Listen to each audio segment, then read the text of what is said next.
Hey guys, so to respect Kayler's religion and heritage and things of that nature, we're cutting out a certain amount of some of the details that go into the traditions that are carried on. So if you notice cuts that kind of don't necessarily make sense, I'm going to try and keep it in as much continuity as possible. But just so you know, like there's certain things that are pretty sacred. So this is respecting her and her culture. Thank you, and I hope you enjoy the show. So every now and then I'll be like, just all you gotta do is just a little nudge, and then you're good. Is that you? Jesus Christ!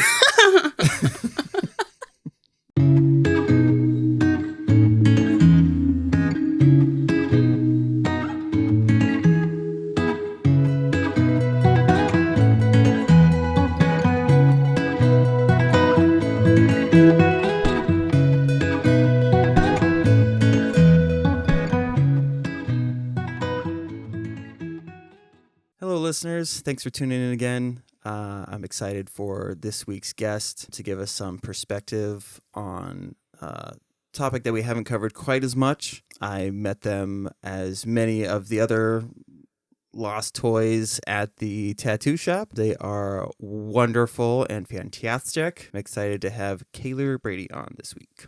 It's me. Hi. Kayler, how the heck in feck are you? We're here. We're here after months. I was going to say, I know you've been nervous. I have. But I hope, like, all of the plush toys and randomness. It's nice. It's light and fluffy. It's nice. Let's start at the beginning, and then we'll kind of move into where, why I thought you'd be a good fit for coming on. So where did you grow up? I grew up, so for 6 years of my life, I grew up on the reservation, Fort Berthold Reservation, MHA Nation. There's multiple names that people call it. And then we moved to a smaller town in Dickinson, North Dakota, which is like maybe 2 hours away. And I grew up there for most of my life. And then I moved to St. Cloud when I was 17. Oh, okay. And then I started college, in the spring. Oh. Yeah, I was at 17. Mm-hmm. So Dickinson. Mm-hmm. I mean, I don't know North Dakota, as well as I do the demographic of Minnesota, but I'm assuming majority honkies? Yeah, it's majority white people. There was a couple of, POC, but they were mostly, because the university had a larger international population, so there was more, Asian Americans, African Americans there. So there was I never, grew up with, Native influence, in school. Oh, okay. So, but I would always, I don't know, brown people kind of, congregate together. So I'd always, still find my people in any way.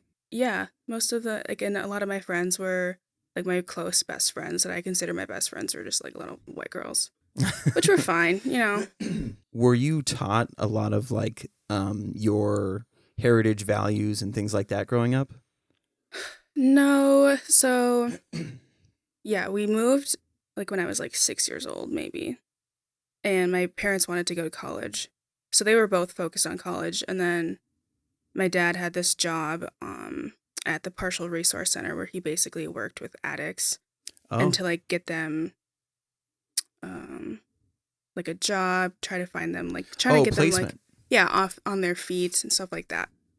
So he would go back and forth quite often. So he was there a lot, but he wasn't really immersed in the culture either. But he would pray and stuff like that. Just go see my grandpa a lot. My grandpa was a medicine man in our community. No way. Mm-hmm. Yeah. Yeah. That's awesome. But my mom and I, no, not really. My mom's grandma, my mom's mom. She's a white lady, and then she married a white guy. But he wasn't my mom's actual dad. Oh. Yeah, so he was my step grandpa. But I saw him as my grandpa anyway, just sure. because he was the one that I grew up with. Yeah. Yeah.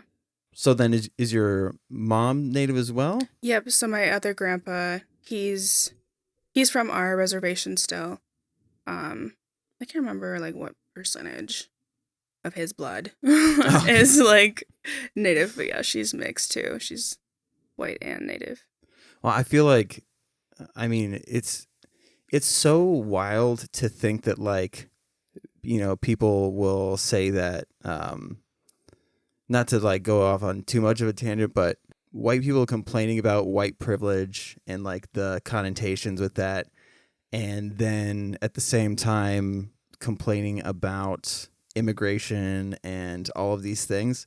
Like, there's all of these ironic things that on a daily basis people don't realize. We have an example of like horrific colonization, and depending on where you live, you have almost a daily reminder that there was a mass genocide. Mm-hmm. Like, it's bananas.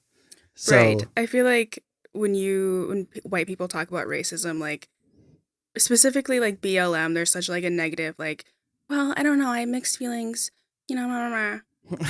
But then you talk about like the effect on Native Americans that racism has and colonization, and they're like, yeah, that was really bad. Like, and there's just all this white guilt, and it's like then you're kind of just like sitting there with them like in this like awkward space, and it's like, yeah, so anyway, like, I don't know what you want me to do about that, or like if you want me to take care of that, because that's not my business. I got my like generational trauma to take care of. Exactly. That was the other, like, so what I was leading to was like, so we don't, or I don't think enough people think about how, like, because most of the people that I meet, it's a very similar story. They didn't know much about their heritage growing up, Mm-hmm. but then as they got older, they were like, I do want to know Mm-hmm. more about where I come from and what like our values are and all of these things. So it's having to dig back. So it's like with each generation, a little bit's lost, and Mm-hmm. they're having to go dig and find it. And like, we don't have any of that. Not No. really. Like, or I don't think it's as difficult for us to really like go through that stuff. Right. And I also think too, like, because some people are socialized to be ashamed of it, or like, no, you don't believe that anymore.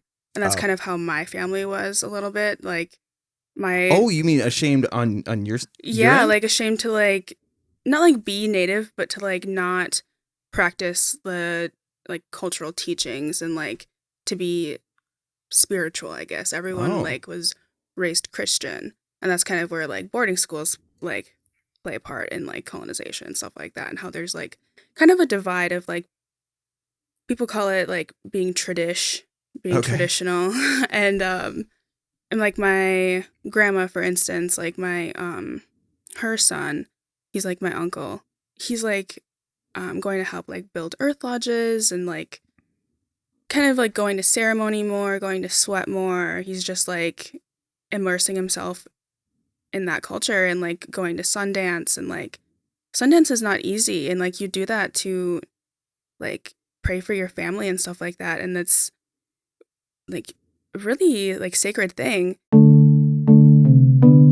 Yeah. Well, I So- mean, so you're talking about traditions that hopefully carried on from potentially like thousands of years, Yeah. whereas our heritage, if like people are saying like I'm true blood American, yarda yarda, it's like, okay, well, so ours goes back like 200 years.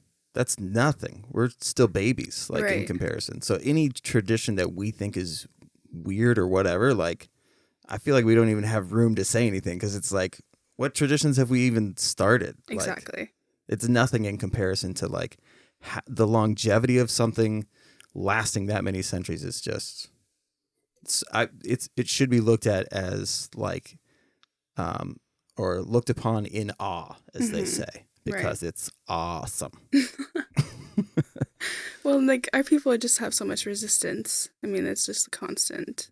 The government went lengths and lengths and lengths to try to get rid of natives, and it's an honor to be here. Wow, man, that's heavy.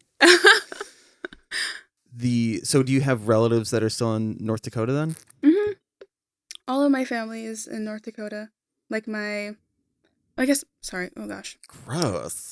I know, my body's being my body. It's so gross. First you farted at the beginning. Oh and my then god, I know. I got this big old dumpy behind me. It gets fucking heavy. Oh yeah, but my mom's here, my brother's here, my stepdad's here, but all of my dad, my grandma, my other grandparents, cousins, aunts, uncles, they're all there. So, like, is your family majority from North Dakota, like, going back, or did people move to North Dakota? I'm always curious about that as to, like, how far back families go, Mm-hmm.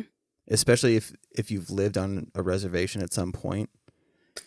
I'm not sure, because I know my grandma's always lived there. My grandparents always lived there. Like, I'm not sure where their parents came from or their parents' parents. Like, I never looked into that because I was, like, not that interested. I didn't really give a shit. See, these are the things you got to think about, because as you get older, it's going to get tougher. Right. Yeah. I guess I could start asking around. Because that's the thing that I hear from the people my age that are like, it's getting tougher to go back and find these things out, because people pass away, and or information just gets lost. Right. There's things that get lost along the way. So be better. That's what I'm saying. Because right now you're horrible. I know, I'm shitty. Just lay it on thick. Yeah. So, going to school in Dickinson. Uh-huh.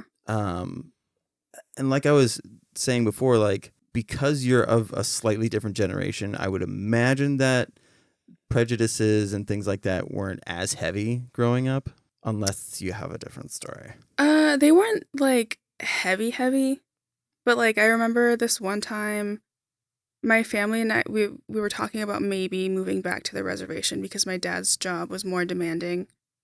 And my mom was, like, not, like, mad, but she would get annoyed that he had to leave for so often. There was talk about moving back, and I told my geography teacher that. And one day he was, like, passing out papers, and I sat we were alphabetized, like, by last name. So I sat in the front, and he gave me the papers, and he was like, when are you going back to where you came from? And I was like, I don't know. I'll have to get back to you on that. I mean, I was just like, I'm not sure. What the fuck? And then I, like, passed the papers back, and then I told my mom about it, and she was pissed, and she called the school. And then the next time I was there, because I saw him talking to the principal, and so, like, I knew that, like, something was happening. So next I saw him, he was like, pulled me aside and was like, I didn't mean it that way. Like, you're, like, a great student, and I was just wondering, like, if it's actually happening, and blah, blah, blah. And I was just like, okay. But at the time, at the time I didn't, like, I wasn't educated, and I didn't have the words that I do now to, like, identify things like that. Oh, sure. You know what I mean? So I just, like, my mom knew it was wrong, my dad knew it was wrong, but I was just like, I mean, like, I don't know. Like, I was just like, well, and you're at an young. age. Yeah, exactly. I was going to say you're at an age where an authority figure is the one that said it. Mm-hmm. It's a little different when, like, it's a peer, because then you can kind of pop off and say whatever you want. But, like, you have to do all of this processing. Like, okay, what could I say? What am I allowed to say? Am I going to get in trouble? There's a power imbalance. Yeah. It's it's a fucked up scenario.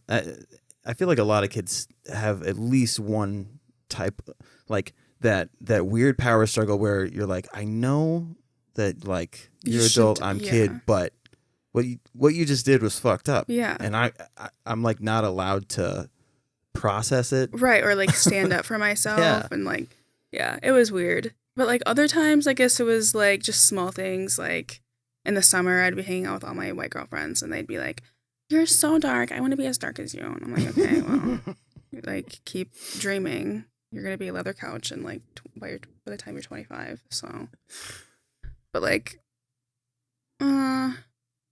like, the classic, like, when Native Americans would be brought up in history class, everyone would be, like, turn and, like, look at you. Ugh.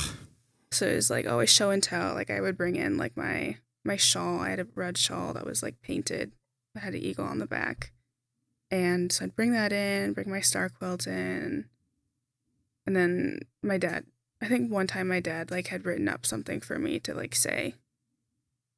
And I was, like, in 4th grade or 3rd grade. I think it was 4th grade. Mm-hmm. Yeah. I mean, it wasn't too bad, but it was always like It's weird, show like and tell type of thing. how would I word it? Like the evolved racism, Mm-hmm. because it's more the microaggression stuff, right? Right. So It's just like small paper cuts. yeah, Of the day. that people don't even. It's so weird because like they're well intentioned because they think they're giving you a compliment. Mm-hmm. But I just became familiar with this term last year, which was exoticizing. Mm-hmm. So there was this Korean girl that I spoke with who had a sex addiction, and it was kind of trauma-based and really weird. But a lot of it was because white guys would say things like, I've never been with an Asian woman before. Mm-hmm. And so it would become, this fetish thing Mm-hmm. and super weird. So like, ever since I learned that term, it's like, oh, is that why, like, if I get too hyped on a thing, what am I saying? What am I verbalizing to that individual? Right. Is that going to be perceived as like, well, I sure wish I had all of your struggles so that I could Right. Exactly. like trying to point out things on a genetic level are totally different than the experience that comes along with that thing. Mm-hmm. So Right. yeah, it's interesting. Well, and like to go off of what you were talking about with the exoticism, like Disney does that all the time. Oh yeah. Like that, all the Disney princesses, Pocahontas. I mean, that's why there's like such like this, like, because I've gotten that same response of like, I've never been with a native girl before. Like, Really? okay, and what is that? Like, what's that supposed to mean? Like, I don't know. Or like, have you seen Res Dogs? No. Dude, I'm dying to watch it. There's you should watch it because you this you get comedian like, Bobby Lee that plays the doctor, the yeah, little Korean guy. yeah, he's so good. He's also like, he kind of plays like the weird doctor. He's like everyone's doctor. Oh, okay. But it's funny because like on the res, like that's on small reses, there's usually like one doctor that's like the everything doctor. Really? Yeah, it's just kind of like how IHS used to work, like Indian Health Services. There wasn't a whole lot of like, I mean, you think about it, like who's gonna be a doctor on the reservation? I mean, never even like, thought of that. And then yeah, someone has to relocate. Like, it doesn't matter who. Like, especially if there's not anyone qualified on the reservation. Wow. Yeah. So I mean, it's funny, but it's also not. Yeah. It's the trauma bonding. Exactly. Like trauma if bonding. You watching it is totally different than me watching it. Mm-hmm. Like I get the humor in what you're saying, but like the way that you're laughing at it is a shared experience where we can all be like, man, that fucking sucked, right? Or you all can say that fucking sucked. I can be like, I like the Korean doctor. Right, exactly. But yeah, in that show, there's this white guy that the main character, his name is Bear, and his mom works at IHS, works at the clinic. Mm. And she one night, she's single and I guess divorced. And she goes out one night, goes home with this guy, and she's always talking about how she wants this doctor or a lawyer, like really successful man. So she wakes up in this nice ass house, and he's successful, like obviously he's nice things, big huge fucking house. And she goes downstairs, he has like breakfast made, and then he like pulls up his sleeve and he's got like this Confederate flag tattoo with like a feather on it. And then they were like just casually talking, and then he was like, yeah, I've only ever been with Native women.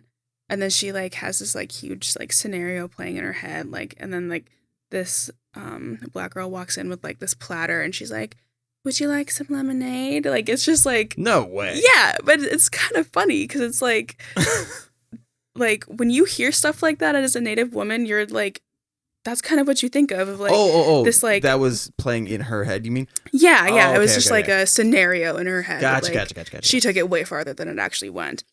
But then when you hear stuff like that, though, you're just like, are you like actually like being serious? Like, do you actually like Native culture, or are you like just being a fucking weirdo that has like a fetish for Native women? Right. Like, or just women of culture in general. It's common. Very common. Wow. That's what I forgot to ask. Do you have brothers and sisters? I have a brother. Okay. He's like 3. Oh, He's baby. he's a wee baby. Yep. So your relationship with your folks, how old were you? I'm sorry, did you say they split? Yeah, so they were together for 13 years. And I was like 14. No, 13. Okay. I was 13 because my grandpa died when I was 14 and they weren't together then. Mm. But yeah, they were like on and off a lot. My dad had what do they call it now? It's not like an addiction disorder. He has an addiction disorder. Oh, okay. Yeah. So what do you recall of like growing up? Like, did it seem like things were heading that way? Because it's fascinating the amount of people that I hear like that kids were hoping that their parents would get divorced because they saw them fighting so much. Yeah. Which is, I can't even imagine what that feels like, because that's such a conflicting, like, I don't know. It's just wild to me. So I'm curious as to what your experience was. There were times where I was just like, you both need to just like get away from each other. Like, well, and my dad too, he just had like so much to go through himself. And my mom was also kind of demanding. She just is. I mean, that's just how she's always been. Like, Demanding or type A? Some people, I'm used to it. So I dumb it down for people as like, she's demanding. Okay. But like, it's probably type A. I mean, like, and I'm the same way. Like, I'm very particular and like, don't ask for help when I need it. But then when I do need it, I assert myself and stuff like that. But like, she's very organized. I don't know. She's got ADHD, so she has now taken care of it. But before, she was undiagnosed and not using like any medication whatsoever. So it was just like kind of all over the place all the time. You kind of adapt. But when they split, my dad ended up moving back to the reservation. We stayed in the house. He was abusive, so I just kind of like cut myself off from him because I needed to like figure out how I felt about it all. And I just knew that like we all kind of needed space from each other because there was like a lot of like collective trauma that wasn't being taken care of, wasn't being addressed. So it would just like come out in like fights about everything, money, groceries, like. Did it seem like these things would happen while he was under the influence? Well, see, when he was like under the influence, like, okay, so my mom worked for a sand and gravel company. Okay. And she would go out on business trips quite often. And one time she was in Arizona and he like went out or whatever, and I was at home. And after a while, it was like 10 o'clock. I had school the next day. And like, I don't know, when you grow up with an addicted, a parent that has an addiction, you just know after a while, after like they're not responding to texts, calls, you just know that they're like out at the bar doing whatever. So I kept calling him, texting him, leaving him voicemails. And then of course I was like calling my mom. She finally was just like, she never liked to get my grandparents involved just because like they didn't like that he had an addiction problem. And they were just like, you need to just like let him go get help and basically get a divorce and stuff like that. They just were not there for it, which is understandable because they had me and like, oh, sure. You know, just like for everyone's best interest. Yeah. So I called my grandma. She came and picked me up. And then when I got outside, he was in the driveway and she was in the driveway. And I was like, oh, fuck. Like, so then I just like walked straight out, got my grandma's car, and then we just left. And that was just kind of like the straw that like broke the camel's back for me, because I was just like, dude, like, mom's out of town. Like, you could have done this like any other night, but mom's out of town, and you probably know that she's not gonna get mad that you're drunk because she's she doesn't know. I mean, like, you could maybe hide it from her. Oh, But sure. now, you know what I mean? Like, because arguments would spark when he was drunk. Yeah, that's the unfortunate thing. Like when you're an addict with kids, like you think that you're being sneaky, Mm-hmm. but there's eyes on you the whole time, and you're not being conscious of like, yeah, because I would do that all the time. Like my wife used to work overnights, Mm-hmm. so I'd be like, okay, so I can get drunk or I can drink up until like 10 at night. And then by the time she gets home, the smell of alcohol will be off of me. Wow. So, Okay. I mean, we're dedicated to making these things happen. But yeah, the kids ultimately are the ones that remember this stuff. Mm-hmm. And just because my wife wasn't there and I think I'm getting away with something, like the kids remember that stuff. And when shit gets at its worst, so like for you, that was your tipping point. Like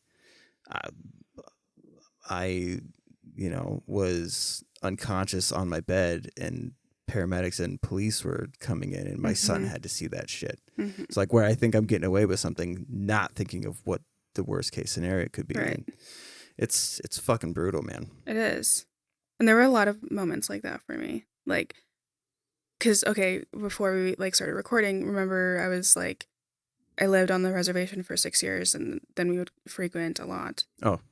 So we would go. Oh, so is that why you were going back, was for your dad? Well, we were going back to see family. So when we would go, though, of course, like, everyone wanted to go to the casino.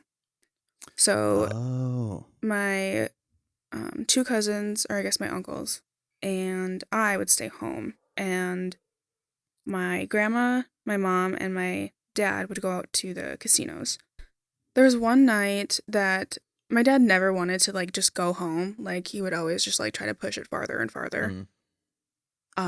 So that was always a struggle. And then one night, everyone came home, but then he was, like, laying in the driveway. And, like, it was a gravel driveway. And it was, like, when I looked at him, he was face down. But then after a while, I looked out again, and he was on his back, just, like, laying there. Then after, I don't know, like 15 minutes, I, like, went out again to see where he was, and he was gone. And I was like, okay, like, where did he go? And then I was just, like, so used to it, though. Like, I would just go to bed. Like, he'll figure it out. I mean, it's the res, too. Like, he knows everyone here. So, like, anyone would give him a ride. What is wherever. the population like on reservations? You know, I'm not sure, because after the boom, like the oil boom, it grew, like, exponentially. Like, a lot of people live there now. But yeah, I mean, once you're, like, a local, and, like, I don't know, my family's just kind of, like, known on the res just because of my grandpa my grandpa Brian, and my other grandpa too. But yeah, we're just, like, known in the community. Like, my dad now is, like, he's been clean for a long time. Like, his new wife is really, really good for him, and they are engaged, like, in ceremony together and, like, cultural traditions and stuff that. So they're healthy. It's good. So, like, it's not like he did all these horrible fucked up things and now he's, like, not a good person. He's a really good person.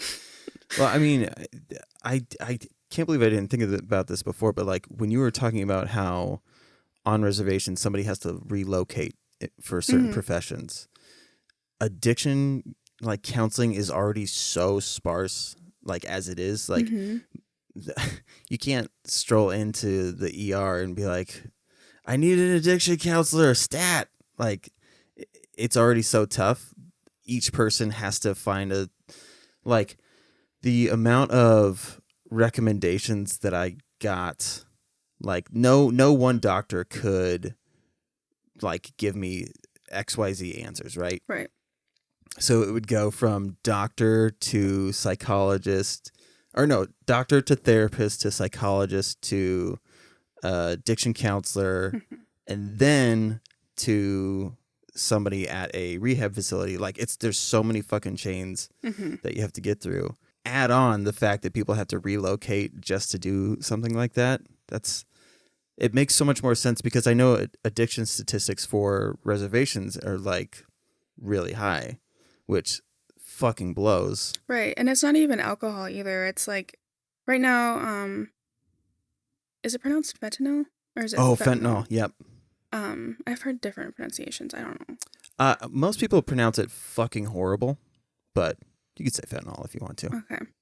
So yeah, that's like raging and rampant on our reservation right now. There's somebody in this neighborhood who was a dealer and 2 kids died because of them. Fucking scary. Children? Yeah, they were like 16, 17. Oh my God, what? Yeah, it's bad. Like, But I'm sorry, please. no, no, with it's fentanyl, okay. I used to joke about fentanyl, but like the more that I learn about it, like it's terrifying. It is terrifying. There's a lot of like ODs Yeah. that happen like almost every day for it on our res, but I'm not sure what my dad did to just like get clean and stay clean. I want to say cuz like it's different for everyone. Like you were talking about like rehab facilities and stuff like that. Well, now I feel like a lot of addiction counselors, I guess you could call them, are trying to like find culturally competent ways for people to like get clean and stay clean. For natives, that could be, you know, going to ceremonies, or I'm not sure, you know, what that could look like. Mm-hmm. But I feel like it's kind of cultural competency is like starting to be I guess like ingrained into Integrated into integrated into like even seeing your counselor and stuff like that. Like, I don't know. It's something that like helps people. It's interesting. It also kind of scares me because like the Mormon religion, when the opiate epidemic kind of started, they thought that they could handle it in-house. And when you put like, at least like, so I'm an atheist, so I'm a little biased, but when you put an eternal consequence on letting somebody down for a fault of yours, the amount of shame that like is coupled with the already existing shame of addiction, like my brain just always has like all of these red flags that I'm like, no, we should be looking at how to shed as much shame as possible, because there's a scientific reason as to why the chemicals in your brain operate the way that they do towards addiction. There's genetics, there's all these things. Like I wish that people would attack the science part of it first, because sobriety isn't like, it's not like you're magically an amazing person once you're sober. Like, you still might be a piece of shit. Right. There's all kinds of other work that you got to do after you get sober. To me, so I don't know. There's all of these. I've learned a lot in the 2 years of going through this shit, and I just, yeah, that's where my brain goes. But that's super interesting, because for people who have been disconnected, I feel like once they get sober, they go, oh, what do I do? And that's why there's so many relapses. Like the success rate is like 5 to 7% of people who don't relapse. It's crazy. Like, that's such a low number. Yeah, like talk about discouraging to like people who are trying to be sober. Yeah. I'll wake up from a dream where I drank or something and be like, oh, fuck. It's scary, because you're like, in the back of my head, like I know how common it is. And I feel like a lot of it is because once they're sober, they don't know what to do with themselves. So to have something like that, to have community to go to have, to find purpose, I think is like super important. Sorry, Hunter's like texting me. I was going to say, is there any way of... There is. But I'm sorry. So no, yeah, I'm sorry. The integration stuff that you were talking about. Yeah. So did your dad seem to get more involved in the like heritage stuff? And I am not sure because I didn't talk to him for like 7 years. Wow. 7 years, yeah. Wow, that is wild. Yeah, so I stopped because, okay, so my grandpa got diagnosed with cancer in like February of 2014. And I was still kind of talking to him then. But then, shortly after um, they split and stuff like that, he met another woman, and her name is my mom's name. And it was just like super weird for me. Like imagine me, like adolescent, 13, kind of like going through major trauma, don't have the resources to like help me cope and stuff like that. And then my dad like tells me that they were getting married on Valentine's Day in February after they split up in like November of 2012. Holy smokes. Yeah, and then like they're getting married, and he wanted me to be there, and I was like, "What do you not understand about like how the brain works? You know, like what the fuck?" Do you know So why he wanted you there? Like on a subconscious level? no. So, like especially common in addicts, but like people who recognize that like a fairly major event happened, when they think they equate being able to get married, oh, I'm doing better. Mm-hmm. So the people who are close to me should forgive me. Right. So if you were to say, yeah, I'll go, that's a step where they get to shed some of this shame that they feel. And Mm-hmm. not a good thing, Mm-mm. obviously. But That's interesting though. yeah, that's we're constantly looking for. It's one of the most common questions for addicts in particular is like, when will my family forgive me? Mm. When will, I be able to stop feeling so guilty? And Mm-hmm. fortunately, it could be fucking never. But Right. so that's why you got to get right with yourself. Stuff that you were talking about before, which I think is super cool. Sorry. No, it's okay. No, you're making like all my little gears turn. But so yeah, I didn't end up going, but my grandpa was diagnosed with cancer, and it was kind of like an up and down hill in like Was this on your mom's side? Yeah, so this is like my step grandpa, Okay. my white grandpa. um and then in August he finally passed away. So then my dad ended up coming to the funeral because I mean there was like years and years of history there. I Oh, mean sure. like, just to show respect, which I didn't think anything of it, but then I remembered like I'm not going to like give him the satisfaction of like, "Oh my gosh, thank you so much for being here," you know? So like I acknowledged that he was here or there, and then I just like was with my mom and my grandma, just like my mom's side of the family like the whole time. I love that. I tell people all the time, people come on here and they'll do like the whole, they were doing the best they could. Like, even though I give myself as an example as to like, you don't owe it to your parents to make up for the trauma that they caused you. Mm-hmm. And like to my kids, like, I don't know how they're going to handle, or how they're going to process the type of person that I was when they get older. Mm-hmm. But it's not on them to make up for that for me. Right. To make you feel better Yes, about it. exactly. If anything, so like whatever they need to cope and to get through that stuff, I am the one that should be there for that and like willing to do whatever it is that they need. And if that means they don't want to talk to me or they don't, so I appreciate that you had that mentality at that point, because I think that's huge. I don't think that kids owe it to their parents to make excuses for them. No, and I found that out at a really, really young age. Like, really young age. So, after that, like, I really just... He would, like, text me and call me and, like, all sorts of stuff. But, like, it was weird, though, because, like, he wanted me to, like, be involved or, like, just, like, hang out with him and his new wife. Like, she's never had a daughter before. She has 3 boys and, like, she wants to take you to Sephora. I told her that you really like makeup.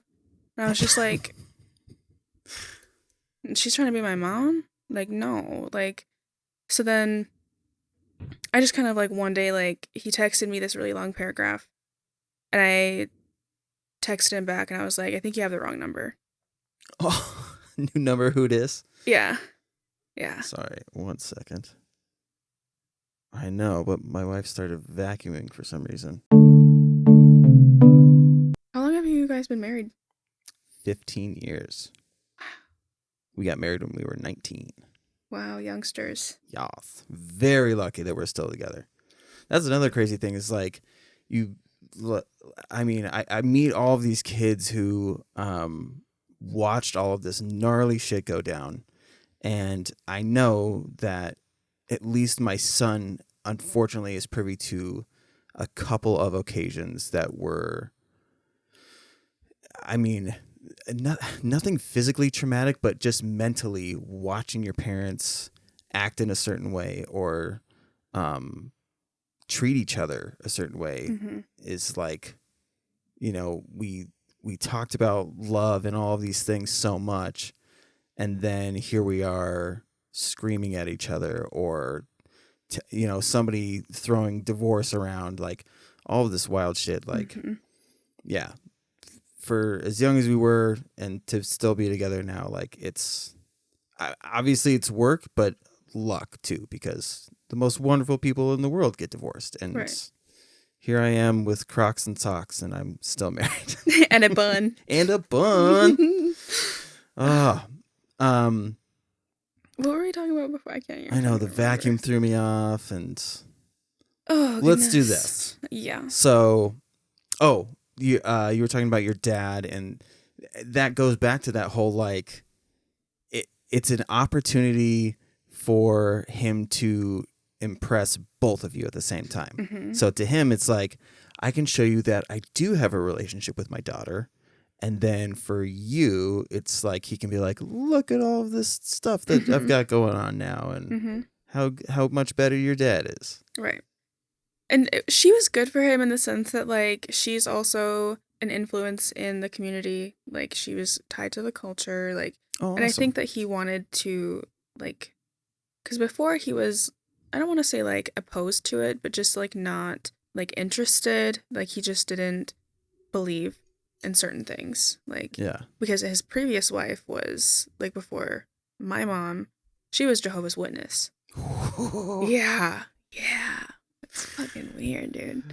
So he was Jehovah's Witness for a long time. We went to Kingdom Hall a couple of times. I just thought it was like religion in general. I just never, like, my biological grandfather, he was also very Christian, took me to church a couple of times.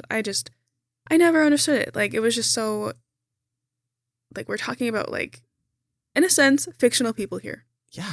Like, nobody knows what they look like. And they change based on who you ask. Yeah. So, like, an entire religion carves and makes these statues out of somebody who 100% was not a white guy. But and if you ask anybody, right? Like, I've asked Christians before and they're like, well, yeah, no, he probably was not a white guy. Well, then why are you guys? Why? Why is he still a white guy? Yeah, like, why are we still, like, continuing this narrative? It's crazy. But so yeah, I think they both kind of just were really good for each other. She was sober. She had 3 kids, and yeah, then I just kind of, like, stopped talking to him. Like, but then he would, like, call my mom about, like, tax things or whatever, because they were together for so long. So, like, you still have to, like, talk about business things or whatever, just stuff like that. But then, of course, he would, like, ask me, like, what I was doing. But then it wasn't until recently that I, like, started talking to him more. I was taking Dakota language class at the University of Minnesota. Ooh. Yeah, it was really, really good, really cool. Learned a lot. But my professor was, like, a douchebag. And we got to the section of, like, where we were talking about where we come from and who we are. Wait, is he Native himself? Yeah. Okay, I was going to say, if it was a white guy teaching that class. No. So I asked him how to say Mandan, Hidatsa, and Arikara. And he was like, oh, you don't want to be from there. And I was like, okay, well, I mean, I am, so could you just shut your big fat fucking trap and just tell me how to say it? Like, I was just like, I was, like, thrown off, but now I'm just like, I got all this rage. And he did that a couple of times.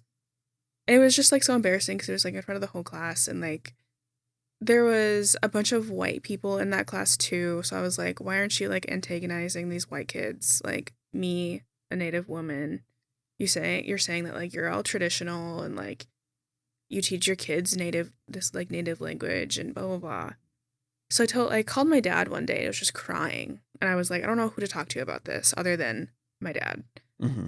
And so I called him, and he like immediately answered, and I was just like crying, and he was like, "Where are you?" And I was like, "I'm at home." And he was like, "Are you safe?" And I was like, "Yeah, I'm fine, but like I just don't know what to do." And so I like told him this whole story, and then after that, it was just kind of like he would text me every so often, and like we slowly started to like integrate more conversation into like each other's lives with each other. And then he finally was like, one day it was like, I looked up your professor on Facebook, like he looks like he's a fake Indian or something like that, and like just like funny shit like that.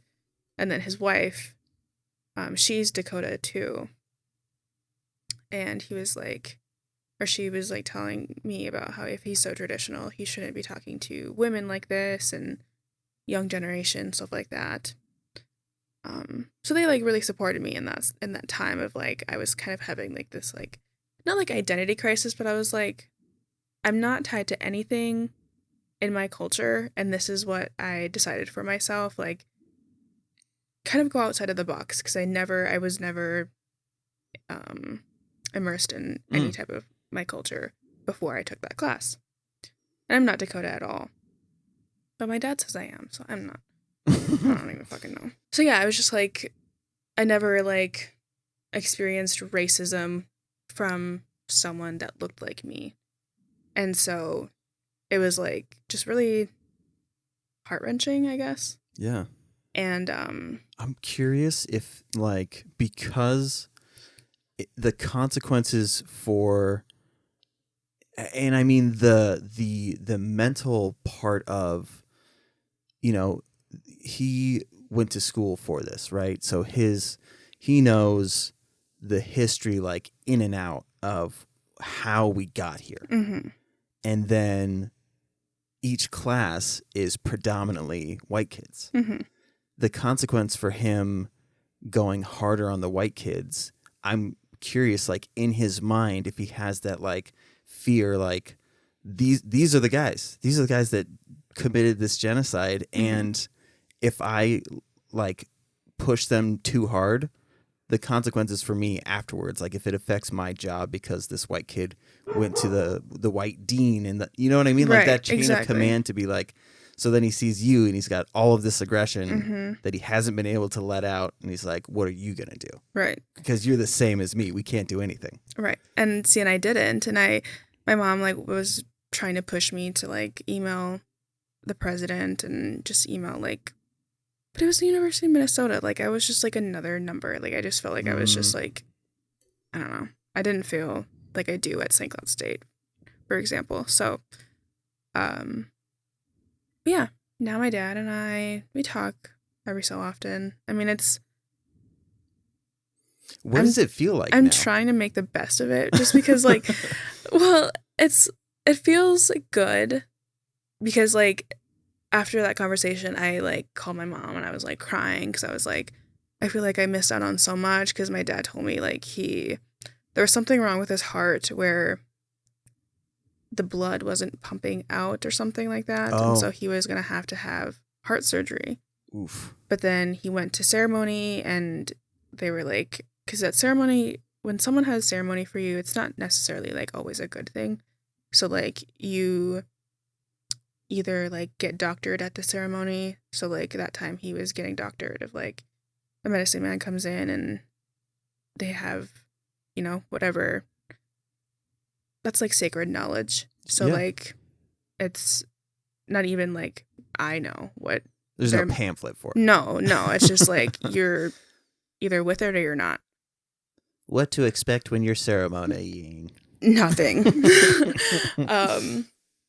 So then he went back to the doctor after ceremony and he was fine. They couldn't figure out what was wrong with his heart. He was fine, you know, went on with his life, and whatever. So now I like just kind of had this like epiphany of like, what if he actually did like pass away or something? And I was just like sad because now I'm like this adult who has kind of like dealt with this trauma, or like I don't think I've dealt with it fully, but I think I can like push it off enough to where it like doesn't affect like how I relate to him. There's enough coping mechanisms in place to where you can, yeah, like that's when I was in treatment, like I had a massive support team, right? And they were all holding back their shit while I was going through mine. And eventually I started to say like, I know this isn't easy for you guys. Like it's one thing for me, I'm cut off from the world and there's all this stuff, but it's okay to start letting me know certain things and to start. So like it's similar in that like you're kind of opening the valve a little bit at a time to be like, I'll take in what I can, but I still kind of want to have, you know, a little bit of separation, I'm assuming. Right. And that's kind of what it is. Like before he didn't have any boundaries really. And now that I feel like now that I'm an adult, I can set those boundaries and assert them too, because I felt like I couldn't when I was a kid. I mean, like, oh yeah, I was, you know, how every kid is like scared of their dad, but then like not scared of their mom. That was kind of the case. That's unless so maybe funny. It's the opposite in this house. Really? But I'm basically a mom, so. You want to do another one? Pushing this. There we go. Yes, Mommy Chris. Oh, I mean, so you know, there's that slow progression. Do you know his stepkids? Yeah, so in December I went down to Shakopee because he has family, like extended family down there. And they have a sweat lodge in their backyard. Ooh. So, and I went and got my official name. Yeah. So it was like a little naming ceremony in December that we had. And they came, his stepkids, Kason and Hunter are their names. And it's weird because I have so many Hunters in my life. Like, it's very prevalent. It's a common name though. Yeah. There's a lot of them. Especially in the Midwest. Oh, yeah. Yeah. Hunters, Braden, a lot of that stuff. Cole. There's so many Coles. I say that and I'm a Chris and there's like a billion. billion of us. It's a national thing. That's like a nationwide thing. But yeah, I met them. They're nice. They're cool. I mean, we're like, I think Hunter's a little younger than me. Kason's older than me. But yeah, she had another kid. He was my age, and he passed away though. Like, oh no, I can't remember how old he was. He was young. I mean, we're the same age, so I think he was like 14 when he passed away, or 15. One of the ages. But yeah, he. I'm not sure how he passed away. I forgot. But yeah, he just wasn't in good health. Wow. Yeah. So. Man, so now on top of that, like, because after so like, were you guys the same age? Yes, we were very close in age. I mean, like, out of the three brothers, we were like the same. Yeah, I wonder if your dad was trying to like fill a hole for her too.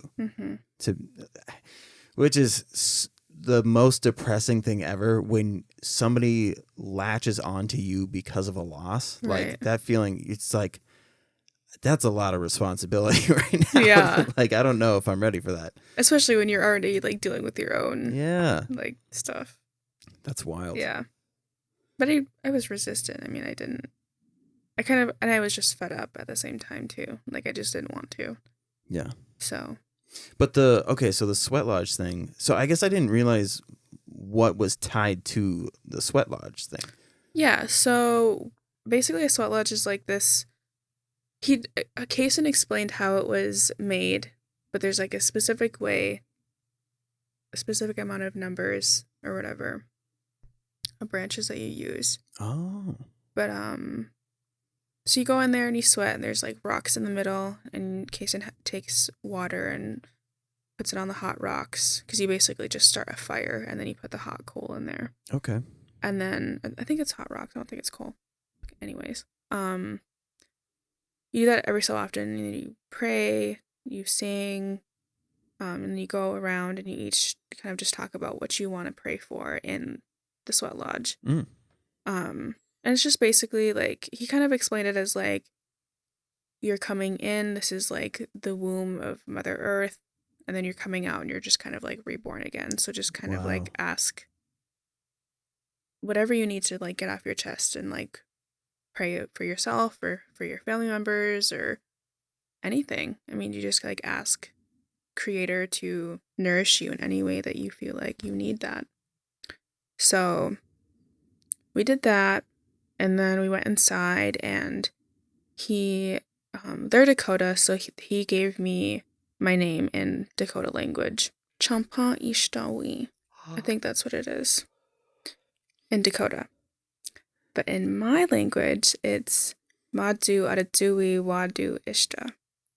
Yeah. So you had to learn it both ways? I took Dakota, so it wasn't that hard. Okay. It wasn't that hard to learn, but in Hidatsa, it was hard. Like, I remember my dad would like send me voice memos, and I would just like listen and listen and listen, like word by word, because you can't just like, because the way it's spelled, it like there's no way that you can like make that noise when you see it like written down. Like, it's all oral. So, but yeah, that was a really good experience. My mom came. Yeah, it was really good. It felt like old times, but it was like a better version. Yeah. Because we were like around good people too. Like Richard and Cindy were the hosts, and they're just really good. Like Richard was like, "You can call me Grandpa," and Cindy was like, "Just call me Grandma," and we're friends on Facebook, and like, yeah, they're just really sweet. That's another weird thing that like trips me up. Every time you say like a white sounding name, like that's another insane part of like, when you meet a native person, they shouldn't be like, "Hi, I'm Robert." You know what I mean? Yeah. Like, so that's like like an instant example of being like, "Oh, my guys did this to you. Yep. I'm sorry." You shouldn't be a Robert. You should be Richard. But yeah. So, okay. So, like, is there a certain age that you have to be to do sweat lodge, or? So I think you can sweat. I'm not sure the age, but I think it's maybe babies shouldn't. I mean, I'm not an expert on that shit. But I think the last time I sweat, it was years and years and years ago. And then when I went to ceremony the one time, we were in a teepee, and my mom and dad were sitting next to each other, and I slept behind them. So I didn't remember really anything from ceremony. That's so awesome. I love shit like that. Like, or like at basketball games, I would do the same thing, sleep in the bleachers. I didn't give a shit about basketball. Fuck basketball. The Fuck sports. Super Bowl's today. I forgot. I was trying to go to brunch, and then I was like, I don't want to be around anybody. And it sucks because sometimes our birthdays sometimes land on Super Bowl Sunday. That's right. I forgot to mention we have the same birthday. That's insane. I've never met anyone. You know what's weird? Like, the next week, like 5 people were like, "My dad's birthday is that day," or I was like, "What?" Well, okay, I guess I'm a big fat liar, because I actually, my great grandma's birthday is on February 3rd, and my great grandpa's birthday. Did you know that our birthday is considered the day the music died? What? Have you ever heard that song? Or like the American Pie song? Yeah. The day the music died. Okay, so Buddy Holly and Richie Valentine are these old musicians that died in a plane crash, and they were like considered like they were going to be like the most influential musicians of all time. Mm-hmm. And I think it went down to like a coin flip. I forget who was supposed to go on the plane, but Richie and one of them lost the coin toss, and then the other was like, I'll go with you on the plane. It's fine. And boom. They died on that day. They died. It did. They died on that day so we could be here. Exactly. Fuck yeah. Fuck yeah. So we could sing that same song over and over. Mm-hmm. There's so many things that I want to know, like about culture and these things, and it's I'm starting to learn that that's not on you to teach me that stuff. No, but I'm willing. Which is dope. But like, I like, I don't know, people, especially I feel like in the Midwest, they don't want to be wrong because they associate being wrong with being guilty. And it's like, it's fine being wrong. It's fine to not know. Yeah, it's fine. Exactly. It's fine to not know these things, like to pretend that you're in on some inner circle thing, or like to reinterpret it into some other thing. Like, that happens a lot. I'm not racist. I work with a black guy. Like, oh God, that's like the classic, or like that's like the equivalent of saying like I can say the N-word because my black friend told me that I could. Or my boyfriend. I hear that all the time. My boyfriend. When It's I always the hear boyfriend. A skinny white girl say the N-word, it is the most terrifying Does it thing. happen quite a lot at the shop? Or No, not at the shop. No. Oh, okay. I mean, there was a time because it was owned. I don't want to get into that. It was owned by somebody else before. Okay. But, like when I was growing up, you couldn't like put somebody on blast. So there was things. You can't like call out. You know what I mean? Like internet wise, it wasn't as easy to like. There was like bloggers, but reading. Come on. So people could say shit, and there wasn't like you had to have an actual camera to record what the fuck was going on. So people just say whatever the fuck they wanted, like, and especially when I moved here. So, I was in Oregon until I was 13. Oh. And then we moved here. And the passive aggressive racism and ignorance and just the most jarring shit. Like I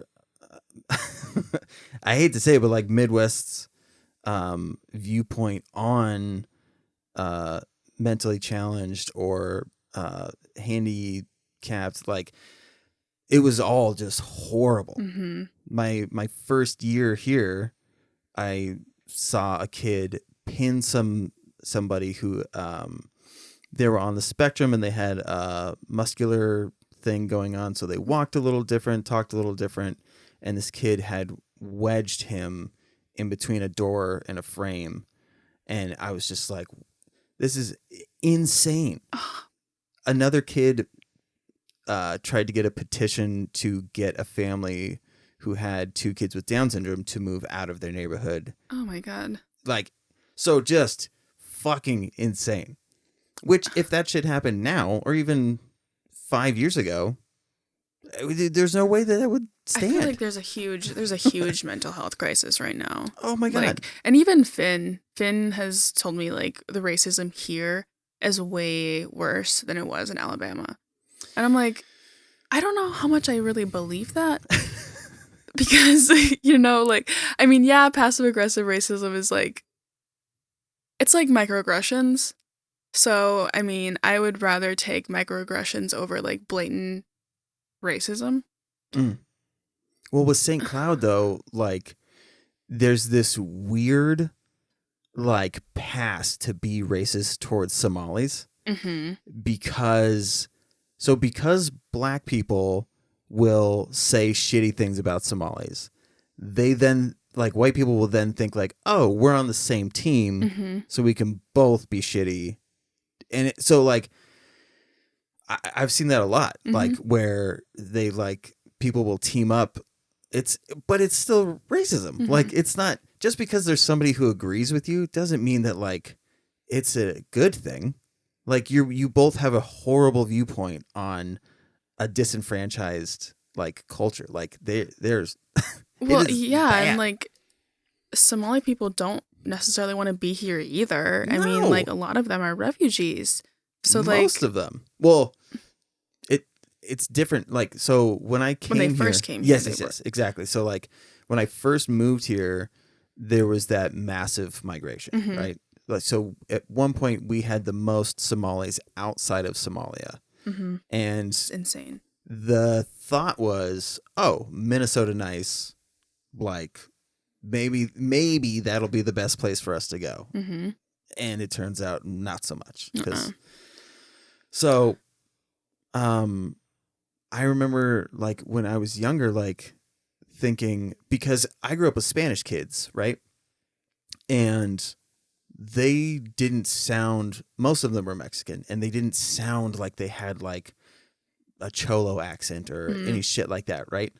Because after generations, it starts to change, and wherever you grow up, that's what you're going to sound like. Regional diction, as some people call it. But I remember saying that, like, because people would constantly say, I can't understand them, accent so thick, or this and that. It's like, one more generation, and these kids, you're not even going to be able to tell that they're Somali. And I remember watching it happen, being like, it's happening. You guys can't complain about that anymore. But they find another thing to complain about. It's like, even like my stepdad when I moved here, because like Hunter and I lived in like one of those oh, how dare you? Did you? did I break it? Oh no. That would be fine. We lived in one of those giant apartment complexes where there was like 400 people in there at a time. Oh, okay.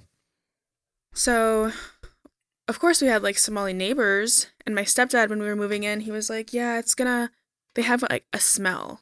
And I'm like, no. Like, please, like you're moving 2 people of color into an apartment, and you're some white dude talking about a smell. You smell weird. Like, what are you talking about? Like, and like slowly he stopped saying stuff like that, or like he would be like one of those people that would be like, oh, that's gay. Oh, jeez. Yeah. So that's so funny. But like, yeah, I mean, like, it's very common. Even still, like, I think it's gotten, more like, not like blatant, but I still get caught in it because I think that I have this pass so that I can say it ironically. So because I'm saying that's gay to a certain person, they know that I'm making fun of homophobics. So like it's this weird, so I still have to catch myself to be like, just because I am like accepting and an ally and all of these things, that doesn't mean that like the gay community was like, Chris, you're allowed to say those things. Go for it. Okay, so okay. It's weird because like when Hunter and I went to Pride, one of our friends, Jake, he was wearing like an all chain, like, oh, like that mesh. Yeah, but it wasn't like, it's not like mesh. It was literally like hoops, like chains. Oh. Yeah. So he was wearing that at Pride, and we were in the hotel, and he was like, do I just look like the biggest fag? I was like, you do. And so like, I don't know, there's like certain times where I think like, I don't know, when you're with those people and they ask you those things, it's funny, but like, I'm not gonna say it in like an all straight environment. Like, so our producer for the other podcast is trans and gay, and Alex and I will tell stories about how somebody in school called us a and we'll do that, and she'll go, the word that they said or meant to say was so because she has the pass, so it's really funny when she does it. Pass. But it's still jarring. Like, I have quite a few gay friends who throw the F word around, and I was like, I know, me too. I'm like, I don't know, should I get tense or should I laugh uncomfortably? Exactly. Like, yeah. Shit. Ah, man. I'm back. Big news. What's that?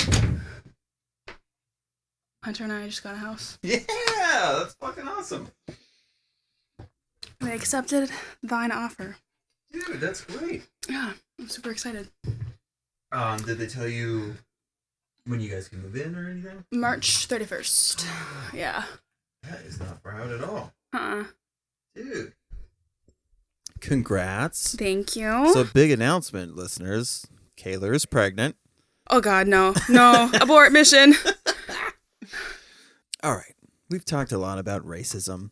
Yes. Basically, white people are the devil. Basically, walking Lucifer. Excuse me, Lucifer is our friend here because he just wants you to believe in yourself. You know, I love that. I do. I love that message. It's a good message. I love this because I like to think of Lucifer as a gay guy. And like, he was just like, God was like homophobic and that's why he got cast out. And so actually when you go to hell, it's like... You're just going to a big gay party. Exactly. It's like that brunch on Sundays in the cities. I forget what that... Drag brunch? Yeah, the drag brunch. God. Every morning is drag brunch. That's an experience. Right?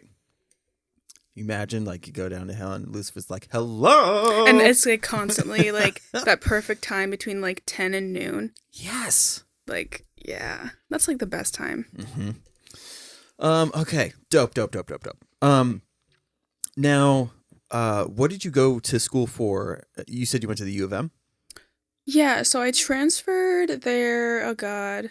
It was like 2020, I think. I transferred there for like a semester just cuz I was quarantined, you know, I was just like getting really sick of like my routine in St. Cloud, so I wanted to see if it like going to the U of M would like change that.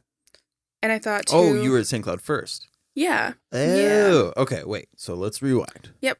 So you go to school in, do you do the SCSU? Yes. Okay, so. I went there, started in the spring of 2018. I was 17, and I went to school. I don't even know what my major was at the time. I think it was just like general business or something. Okay. Like everyone goes to school for fucking business, but then I went there for 2 semesters, I think, and then I'd found gender and women's studies, and I was like, oh wow. I'm so paranoid right now. Is there a red dot on the screen up there? I found words for all the things that I was experiencing. All of my, like, I just felt like really validated. Like, gender and women's studies just like, it's kind of like critical race theory, but like, I don't know. It's like about feminism. Feminism is just like a philosophy. And then there's like different types of feminism, like intersectional feminism, which I'd probably say I'm an intersectional feminist. What does that mean? So it's basically looking at, so like, for example, my identities are, I am Native American, I'm a woman, I'm bisexual, I am able-bodied, I'm middle class, I would say. I mean, I don't know. But it's how all of those identities intersect and how they place you in the world. Oh. You know what I mean? Okay, like, yeah. And also like seeing other people that way. Of like, that's why I'm like always like super... Oh, so not, like, the critical. concept that you're more than one thing. It's not just... Oh, okay. And like how those identities are on top of you. And so that's why sometimes like it's harder for people to achieve things like voters' rights and stuff like that. Like, if you have a P.O. box or if you don't have a P.O. box, like if you have an actual like street address. So yeah. Anyway, I just really loved gender and women's studies. I loved my professor. Still love her. She's like one of the few white women that I'm just like want to live in her pocket. Is it like a really long cardigan? No, it's not, but she has like these like clip-in, they're not clip-in extensions, but she has like blonde hair and it's curly and it's like right here. Oh. And she's got a blue and a purple, and then a blue and a purple on this side, and she's just got a cute little bob, and she's always wearing like cute jewelry. I don't know. She's just like my kind of people, but like, and then she does like yoga. She's like a 500-hour yoga trained instructor, like really into like somatics and stuff like that. So like, Yep. So her vape is sage flavored. yes, she like burns incense and she's like walking around, get your feet wet, you know, whatever. But yeah, she's awesome. And then I decided that I wanted to do gender and women's studies. So I did that. I'm pretty much done with that degree. I just have to do the research methods portion of it. But then I was like, okay, I want to see what the U of M has going on. So I transferred there. So you were saying that's when the pandemic started, Mm-hmm. Okay. So like pandemic started in like March 2020, and then I finished out that semester of school, and then the summer months I was kind of like thinking about U of M, and then like right before registration time, I transferred just real quick, and did the fall at the U of M. And I took like gender in the Islamic world, which was really interesting. Whoa. But it was really confusing, dude. Like, I needed a whole lot of different context to be able to be like where these people were. Like, to, you know what I mean? Like, It's jarring. it is. Like, and I don't know a whole lot about like Islam or like anything like that. So I was just like, I have a friend really from lost. Iraq, and she was a photographer and like did all kinds of like artsy, like you would think that she was like a basic white girl, like when you looked at the photos, because at the time it was like really trendy stuff, but for her, very like out of the box. And then once all of the like, you know, Trump comes in and all of the fucking racism ramped up, she was like, I'm good. Fuck stereotypes. Like, I'm going back to Iraq. Mm-hmm. And it was like, whoa. At that time, like, it was very scary to go back to the Middle East. Mm-hmm. And she became a police officer. And now she's like a power lifter, like just absolute badass. And Wow. all of this while wearing a hijab, right?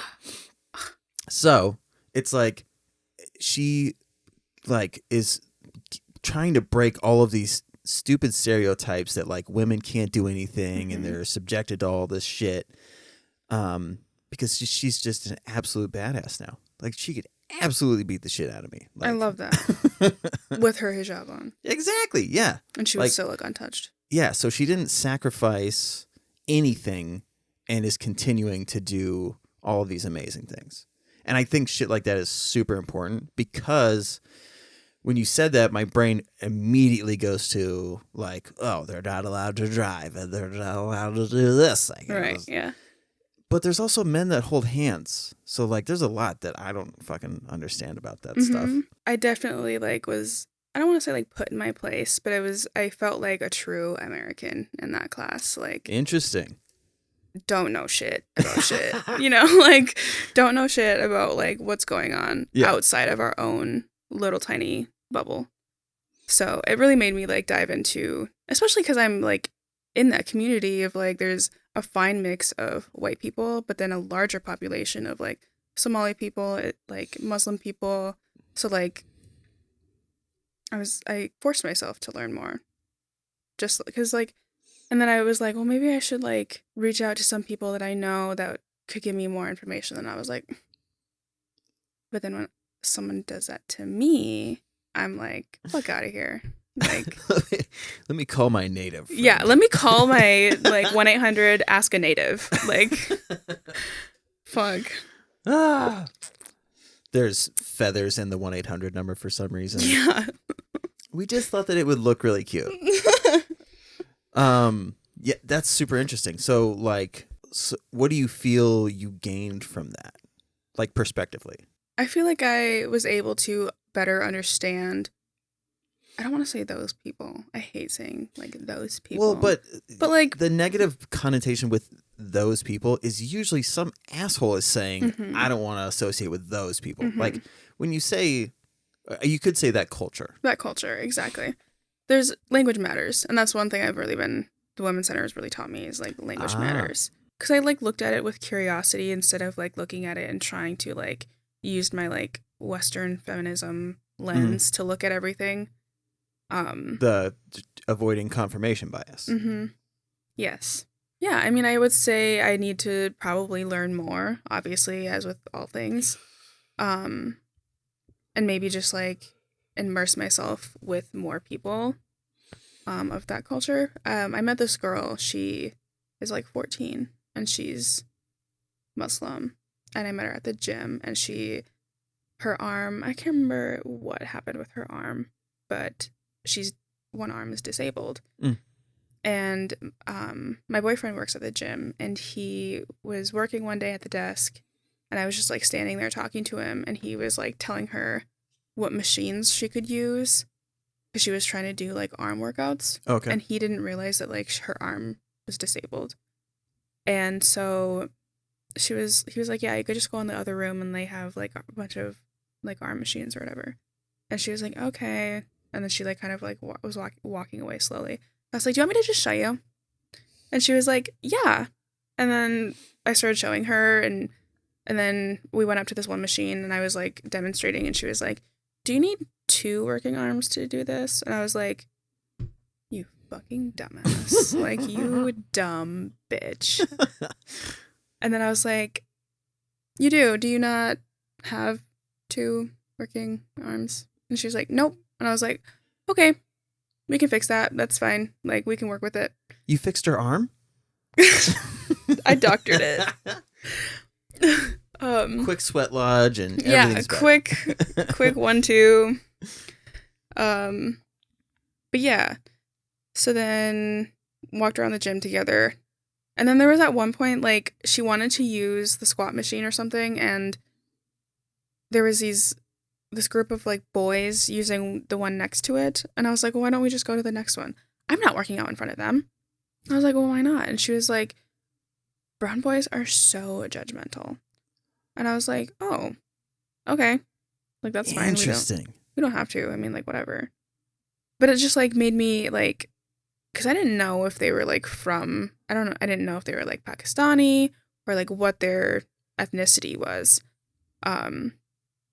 But I was just like, oh, like, see, I am a brown person, and I would have went up and like started working out in front of them if I really wanted to. You know what I mean? I just like don't have that experience. Like, and so it made me think like, wow, okay, like when she was like wearing her hijab, she was dressed modest at the gym still. And so I was just like, oh, checking myself again, like for the second time within the hour. But I don't mind doing that because, like, I want people to do the same thing for me. Like, the other day in my staff meeting, and my coworkers are probably going to listen to this, so one of my coworkers, the question was, if you could be an animal today, what would you be? And I can't even remember what she said, but she was like, it's my spirit animal. And Finn was sitting next to me, like, right here. And I just looked at Finn. I was just like, and he didn't look at me. But then my supervisor is kind of sitting where you are. And I looked at her after I looked at Finn. I was just like, and I like went back to my agenda and I started scribbling. And then I had a meeting with my supervisor like right after. We have like a bi-weekly catch-up meeting to talk about projects and stuff like that. So she's like, I just wanted to address the racism in today's staff meeting. And I was like, oh, cool. Yeah. I mean, we move. Like, fuck. I'm used to it. Like, I mean, whatever. People say that shit all the time. Spirit animal. I mean. It's interesting because I guess I didn't realize that it was specific to one culture. Because I've heard it in, like, Norse mythology and stuff like that. So it's weird, like, the parallels that you see in certain cultures, like like the whole sweat lodge thing. Like, there's a bunch of different cultures that, like, for centuries have been doing this stuff, and it's so fascinating to be like, I wonder what, like, on a biological level, that we recognized that when we dehydrate ourselves and push ourselves to these limits, what is it that happens where we have these like self-discoveries or things like that? But in that instance, like, if the only example, like, I have that knowledge, so it's a little different, but I'm also not throwing spirit animal around, really, because it's weird. Right. Like, I love red pandas, but I just want them to, like, form a pillow so that I can sleep on them. Right. You don't want to, like, be them. Yeah. Yeah. But it's, I don't know. It's weird.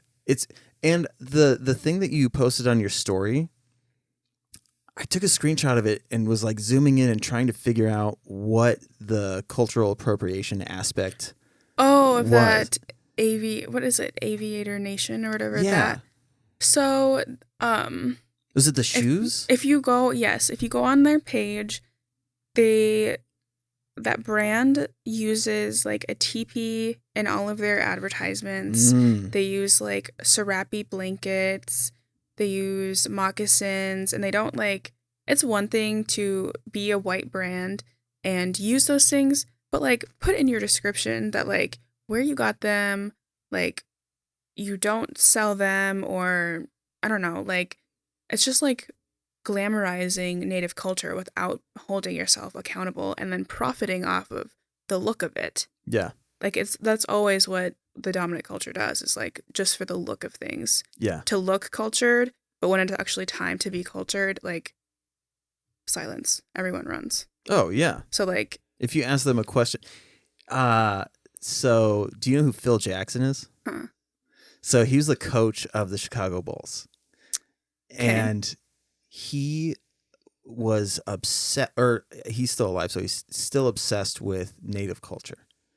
But he never wore anything, like you would never know that he was into that stuff, I guess, unless you went to his home. Mm-hmm. He had stuff there, but so like he knew everything about, I think it was the Dakotas. Mm-hmm. And he like immersed himself in all of these things and ways that you can, connect with yourself. It's just fascinating that like he was like the perfect example of like he loves the culture and immersed himself without taking advantage of it. Or even flaunting it. Yeah, exactly. Yeah. Like he didn't bring like a drum or some weird shit to a basketball game. He would just be like, this is what I've learned. I think it would help you in this aspect. And like, so yeah, it was almost like he had joined a religion without like joining a religion, because I'm assuming like a white person couldn't jump in on a sweat lodge or ceremony or stuff like that. You kind of have to be in with whoever you're going to be going with. Like, so like a significant other, or it could be a significant other, it could be your best friend. I mean, okay. like if Hunter was willing to go to a sweat lodge, I'd be like, oh my God, yeah, let's go. Why not? I mean, it just feels good to it's kind of like a big sauna in a sense, but it's like more like spiritual than that. But there's a difference. I think that's like kind of where the line is between like cultural appreciation and cultural appropriation. Yeah. When you're not like holding yourself accountable for like who's the one that like not like came up with like this stuff, but like who this affects. And if you're part of the dominant culture and you're going to like play pretend that you love the look of Native things, but then you're not going to do anything for that community, or you're not going to like promote that artist's work, then don't even bother, like don't even like bother buying it then. Because like that page, I like went back to look to see if they like wrote anything in their description, and one of them they put that they bought the moccasins at Santa Fe Indian Market in Arizona. Oh no, New Mexico. I was gonna say they look like, I have a shitload of cousins from Arizona, and those girls looked like my cousins, and I was like, uh-oh. Yeah. Do I need to? But they're Hispanic, so I don't know. There's so many like weird, like, I don't want to say loopholes, but like similarities that I feel like generations go by and the descendants of said generations can't tell the difference between cultures because of the Americanization of all of this shit. It gets all muddied. So it looks like this is a Hispanic thing, so I'm gonna don this thing. And another like weird curveball that gets thrown into all of this is certain Asian cultures love when white people don this stuff. So like it's really weird. Asian Americans don't like it because they see what it represents. Right. But like Chinese culture, Japanese culture, there are these big things where like they love it when you like indulge and go. I guess so maybe that's different because you're in that country and you're with the actual culture itself. If you bring it home and you're wearing a kimono, okay. It's weird to say it out loud and now it makes sense. No, yeah. I'm just like, because I'm following too, and I'm like, yes. Because, okay, you know Flea from Red Hot Chili Peppers. Yes. He was at our powwow. We have an annual powwow, yeah. And did he bring methamphetamines? No. Jeez, fuck, he might have. I don't even know. But I will find the post because I'll send it to you because it's really cool. One of his friends, I think his name is Trey Whitecloud, he lended Flea his regalia to wear at the powwow and he danced. And it wasn't even like a big thing. He didn't like announce that he was gonna go or whatever, like. And the way that he like wrote this like Instagram caption, it really encapsulated like a good ally, and like he's really appreciating like the sacredness of like the drum and just like all being there. It's like an annual powwow, so it's like a huge thing for like our community. It's just like a good healing type of moment. But it was so cool to like see this guy at our small little powwow. Like it was a nice moment. But my stepdad, we got back to the hotel and we were like sitting in the van and he was like, I'm just pissed that like he didn't like announce it anywhere. And I was like, why? So then all these white folks can come up to our powwow and like just get a bunch of autographs from Flea, like this artist who hasn't really produced music in a long time. Like what? And then I was like, if you are really like that mad about it, then I want you to like think about like if you were just coming for Flea, how that would make my mom and I feel. Because you're not here for the right reasons if you're just coming to see this artist. Like, who cares about an artist? Like, our traditions are almost dead. Which is so crazy to think about. I mean, like, the suicide rates on reservations and the addiction stuff, like, the shit that I learned after I got out of treatment, like, I knew a little bit about the suicide rates. But then when I started to learn more about the addiction side of things, I wish I could remember the statistics, but like I went down a rabbit hole of being like, if it's this bad out here, and this sounds shitty, but like your culture is tethered to these like plots, which is so fucked up.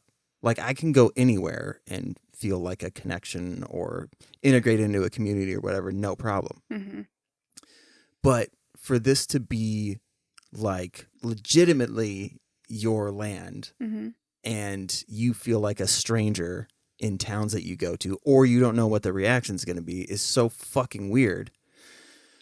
Pile on top of that all of the modern problems that we have and like trying to, I don't know, it bums me out to think about like, how do I know that we like on res that the same things that are available to me are available to them? Does that make sense? Like where I'm going? Like, yeah. It's just bananas. It is. It's kind of like the same thing that we were talking about before, where like relocation and stuff like that. Like resources are very scarce, especially like in like Shakopee, that's a wealthy tribe. I would consider my tribe a wealthy tribe just because of like oil money, which is a really conflicting thing for me, but I mean, actually. what does that 'Cause, even like, look like? it's messy. It's really Yeah, messy. because I hear this a lot too, which is like the assumption that just because you're Native American, you're getting like money from the government Yeah. or you're getting money from casinos, like all See, this weird shit. that's the casino thing is not true. If your tribe is wealthy enough to give you disbursements, and they're not even like monthly disbursements, they're like our tribe does, I want to say like every 6 months or something. They just do disbursements and they send you a check in the mail. But that's only if they have the funds for it. Right. Um, but yeah, we've been getting that for years now because of the oil money. But it's so conflicting because like no dapple in Standing Rock, right? Like, and then Standing Rock is like at the very end of, or like the very edge of North Dakota, kind of dips into South Dakota. And then our res is like northwest of that, which is like maybe 2 or 3 hours away. Okay. But we profit off of oil and they're fighting against oil. And then at the same time, then now there's all these like environmentalists that are Native American who are trying to get more like, is it holistic? Is it natural? I don't even know. Like more like native plants and stuff like that. They're trying to like revitalize stuff like that. Oh, You know what I mean? Like yeah. environmentalists that are Yep, like, yep. God, what did there's like I remember this because I worked at a paper mill, and for some reason we got a tour of the Mall of America, and it's a they came up with this concept. It's prairie something, but like the westernization of like manicured lawns and shit, right? mm-hmm. So the people at Mall of America were like, but why? Why waste all of this stuff when like It's just let the sod. natural shit happen? Right, yeah. And so there's like, it was like a Grand Prairie movement or something like that, where they want it to look like what it's supposed to fucking look like. So is that like what they're trying to do? Yeah, I mean, kind of. And then there's just like people who are against like fracking and like it just ruins the land. And I do agree it ruins the land, but it's hard when it comes down to a nation's like livelihood versus like the land. And like, because we used to have to borrow money from Shakopee every 2 weeks for payroll. Whoa. For payroll. That was the whole tribe, not just like the casino, the tribal building, the whole thing. Wow. So that's how fucking broke we were. Like my mom remembers it so well. I don't really remember it all that well because I was young and just couldn't like comprehend all that much. But now that I like talk to her about it, and because like I wanted to go protest for Line 3 here in Minnesota. But I was like talking to my mom about it and I was like, I'm just so conflicted because like it's just such a weird place to be in. Like your people are like suffering, but then the people that are like closest to you aren't. So it's just like, I don't know, you're like torn in two different ways and it's, Yeah. I don't know. I mean, I still haven't like figured it out. I don't think I will ever. It's just like doing what I can to like give back to the communities that are. It's another like westernization thing, right? Yeah, like, it's just another like consequence where of it's been colonialism. impressed upon people in reservations that like you could live like us, which is like forcing another integrate. That's so fucked up. But it made me think of Leonardo DiCaprio did this documentary talking about global warming and all these things, and toured around the country, and it's really like it was great. It was fascinating. But he went to India, where they do not have access to oil, gasoline, and these things. the same way that the majority of the world does, right? Mm-hmm. So like there's tons of sanitary issues. Plumbing is a huge thing. Public defecation is super common, which is a scary thing. Like, so he goes there, and I think in the hopes of like talking about like solar panels and windmills and shit, and is really weird because I think that he thought that they were using gas, and so pollution coming from them was, I don't know, really weird. He's talking to this lady, and she is pushing to get gasoline, like, and make things more available for the people of this particular city. And he's like, but don't you know what it's doing to the environment? And she's like, you know how easy it is for you to say that? Like, my people don't have proper plumbing. We don't have. So it's like that weird confliction. You can see it on his face where he's like, ugh. He's bringing his like big fat American perspective into this. Yeah. Yeah. No. But that whole thing of like, don't you want to live like us? Uh-huh. Like, but they don't know. They can't fucking live a healthy, like, sanitary life. They can't even get their basic needs met. Like, they're not even thinking about living like us because they just know that it's like, they just want to live in general. Yeah. One step at a time too. Like, and that goes back to you guys though, is like the concept, or I should say you specifically, that conflict, right? Where you're torn between like, God, what's the phrase? I just heard this in a stupid show that I watch, which is called Supernatural. But it's the benefiting from your enemy to get to a point to where you can be independent, which it's a fucked up thing. Like, it's hard to morally like get behind that. But if your society is struggling that much, what choice do you have? Right. Because like we were talking about before, like the fucking resources that are missing for addiction, for mental health. Well, it's hard to if you don't understand. But you don't have to understand someone to that's what I have think too. Have compassion and to like know that they don't deserve to be suffering and like stuff like that, or just like deserve to be hurt. Were you in St. Cloud when the mall stabbing happened? No, but my mom was. Okay. And I remember like being like, I don't know if I want to move there. Like, that was the mall? Like, yeah. So tell me about it. After that happened, I think it was 2 days later, I went to the mall, and because like a lot of my background is in photography, so that's how I got the job at Modify. That's yada yada. But after that had happened, like when I saw it in the news, my first thought was, now things are going to get worse for that community. This is more fuel for like the racist fire that, like, when really that was a severe mental health issue that this guy didn't have the resources that he needed to be able to cope with whatever was going on.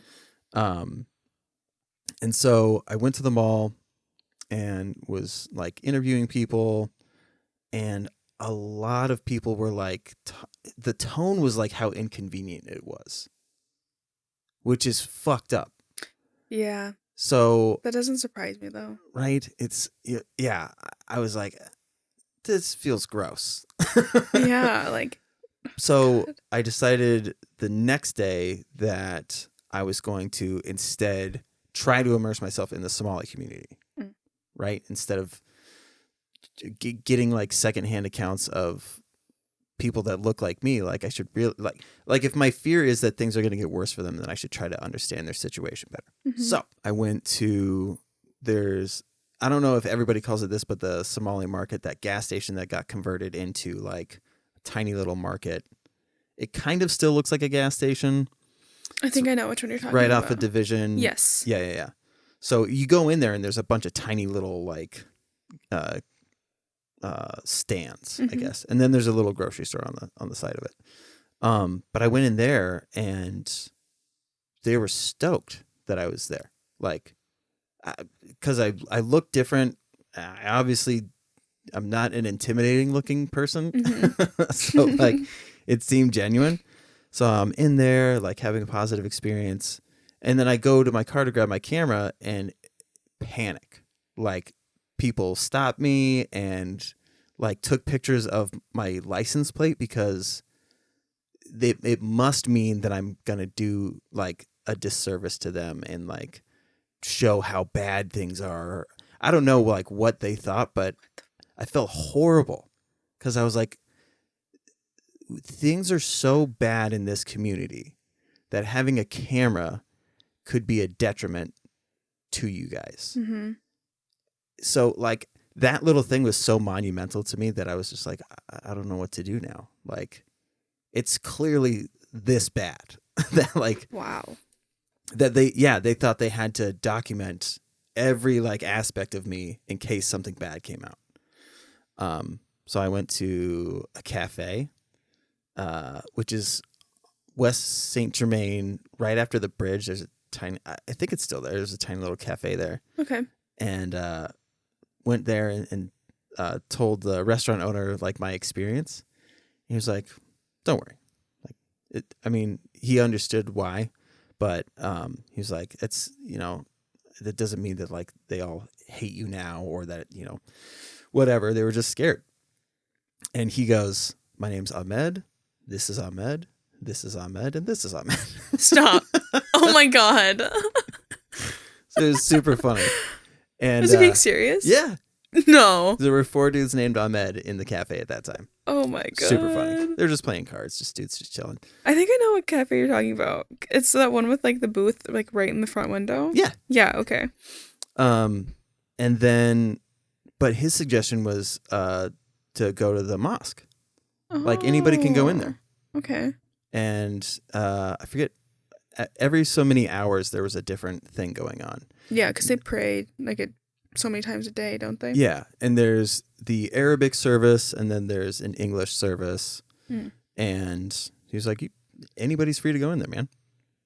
So I went, and super chill. And it was funny, too, because, like, the progression that I wanted to happen, even though it's going to sound shitty, there were these 3 dudes that showed up late, and they smelled like weed. And I was like, in the back of my head, I'm like, yeah, good. Like, in the sense that, like, they're going to change, and it's going to be harder for people to say, you're so different. And so the more that shit happens, right, I'm, like, all about it. I get that, like, on a religious aspect that it's, like, frowned upon and this and that. But it's like, do what you want to do, because that's the only way that things are going to change. After the service, there was one white guy, and he came up to me and he was like, "So, are you searching? Like, what brought you here?" And I was like, "I gotta tell you, I'm an atheist, so I'm sorry." Searching? Well, like, searching in the sense of like spiritually. Okay. So like looking for answers. I'm assuming is what he was talking about, because then he went into his speech about like how he ended up becoming Muslim and the reasons for it, and it was a lot of like similar things that I was seeing, which was like, it's not right that we immediately had this viewpoint on this community. Well, like, so ironic that we're like, they invaded St. Cloud, when it's like, bro, the only reason that you're here and able to say that is because we invaded. I was just going to say, who else invaded St. Cloud? My professor actually asked us. She used to work at Anna Marie's shelter in St. Cloud, and now she works at the new multicultural center at the technical college. Oh, I didn't even know that. Yeah, sweet. Yeah, they have a new center or whatever. So now she's like working there. But she was telling me,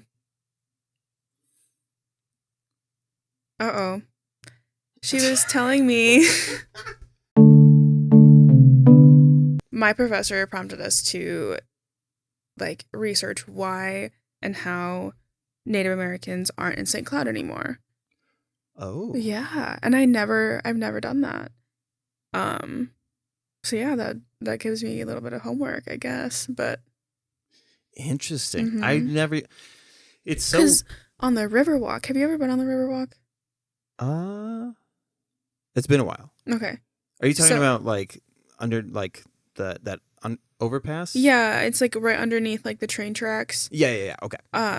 So they have like little um info things. Oh yeah. And there's one that's on Native Americans, and I can't even remember what the fuck it says. But I just remember like reading it one time. I used to walk that every day with my dog and like reading it one time and being like, I wonder how much of this is true or like what kind of language that they changed here, you know? Like cuz it happens quite often. Oh yeah. I was raised Mormon. Yes. And I remember being in history class, and so Joseph Smith is the guy that started the whole thing. And in this history class, they said that he was lynched. Mm. And I was like, there's a whole center like in Nauvoo, Illinois, where he was shot with other prisoners in their cell. So it's like there's a whole fucking town dedicated to this, and we still in the history book fucked it up. Like, so yeah, that shit happens all the time. It's insane. I always think about Smith. like those. I mean, it that whole. I can sympathize or empathize with a lot of things because of how like conflicting the Mormon religion is. There's a lot of indoctrination. There's a lot of like, I don't know. It's really weird. That conflict of how the world views Mormons, and because I was in that community, how I know they truly act. But at the same time, knowing this whole fucking charade as to how the religion started, and so that it sucks because my parents are still very, very much Mormon. They are, okay, yeah. And yeah, trying to reconcile with like, I hate it, but I don't want it to be misrepresented, and like that whole fucking thing. The other day, there was this guy at the gym. He was wearing this like BYU shirt. It said BYU. And he's with this girl, and I was like taking my shoes off, my workout shoes off, and putting my other shoes on. And I was like sitting in front of her stuff or something, but she was just standing there, just like smiling at me. And I was like, okay. And then I finally like got up and she like grabbed her bag, and I put 2 and 2 together that she was waiting for her bag. And I was like, oh, okay. And then my boyfriend was like, why didn't she just say that she needed that bag? And I was like, I don't know. Like, she's with that guy that's Mormon. So like, you know, like they're pretty like passive and like they don't like say what they want. Yeah. And then she like was like walking away, and then she like turned around. She was like, being Mormon is just more than that. Oh, she heard you guys? Yeah, she heard me say that. No. And then I was like, in my head, I was like, oh, like what? Like doing mission trips and like being like a modern day colonizer? Or like what is more? I don't know. I have huge biases against religion. Oh yeah. Because I mean, they used it as a guise to go through this nation. To like kill the Indian, basically. I mean, like shit, that's what they said. You know what's fucked up about Mormons? Actually, or I shouldn't say, this is that weird thing where I'm like, so Joseph Smith and his family, what they did. So they claim that Jesus came to North America, right? So like in the Christian religion, he rose and like did a tour. And the world tour. Jesus, the world tour. So the Mormons believe that he came here, and that Native Americans are actually descendants of people in the Middle East, even though there's zero connection. So there are a lot of Mormons, or Latter-day Saints as they like to be called, that if you would just bring it up to them, I'm sure they'd snap out of it. But they're taught that Native Americans are descendants of like people from Israel and things like that. And so That is insane. yes. But because of back in the day, they just go, oh, they're the same. They're both brown. It makes so much sense. And it just stuck. Oh my god. Wow. Yes. So, I don't know if you knew this, but you are part Israel, right? Wow. I knew it. I felt it in me. Ah. Okay, we went straight back into the race stuff. The stuff that you went to school for, gender studies, Gender and women's studies, yes. gender women's studies. Yes. Okay. So, what is it that you would be doing with that degree?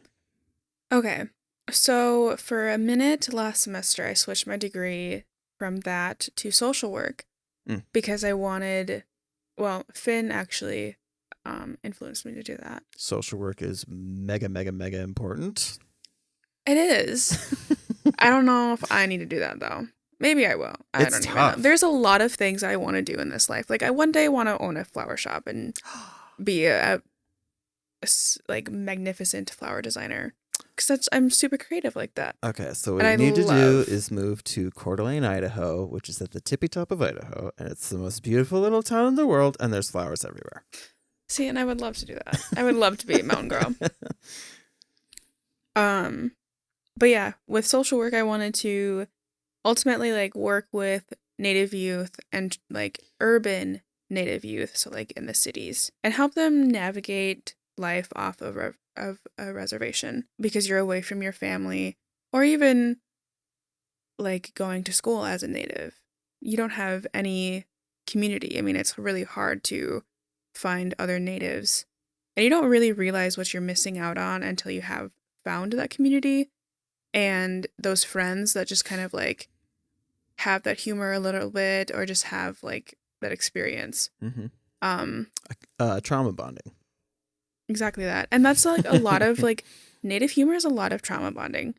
But it's also a way of like coping, and it's also a way of like showing white people that like I don't know, that like colonialism is like a joke in like a way. There's 1940 Christopher Columbus 1942 that he sailed the ocean blue? Oh, 1842? 19. 1942? 1492. 1492. That's when. But there's this YouTube group, the 1491s, and it's just 4 guys that are Native.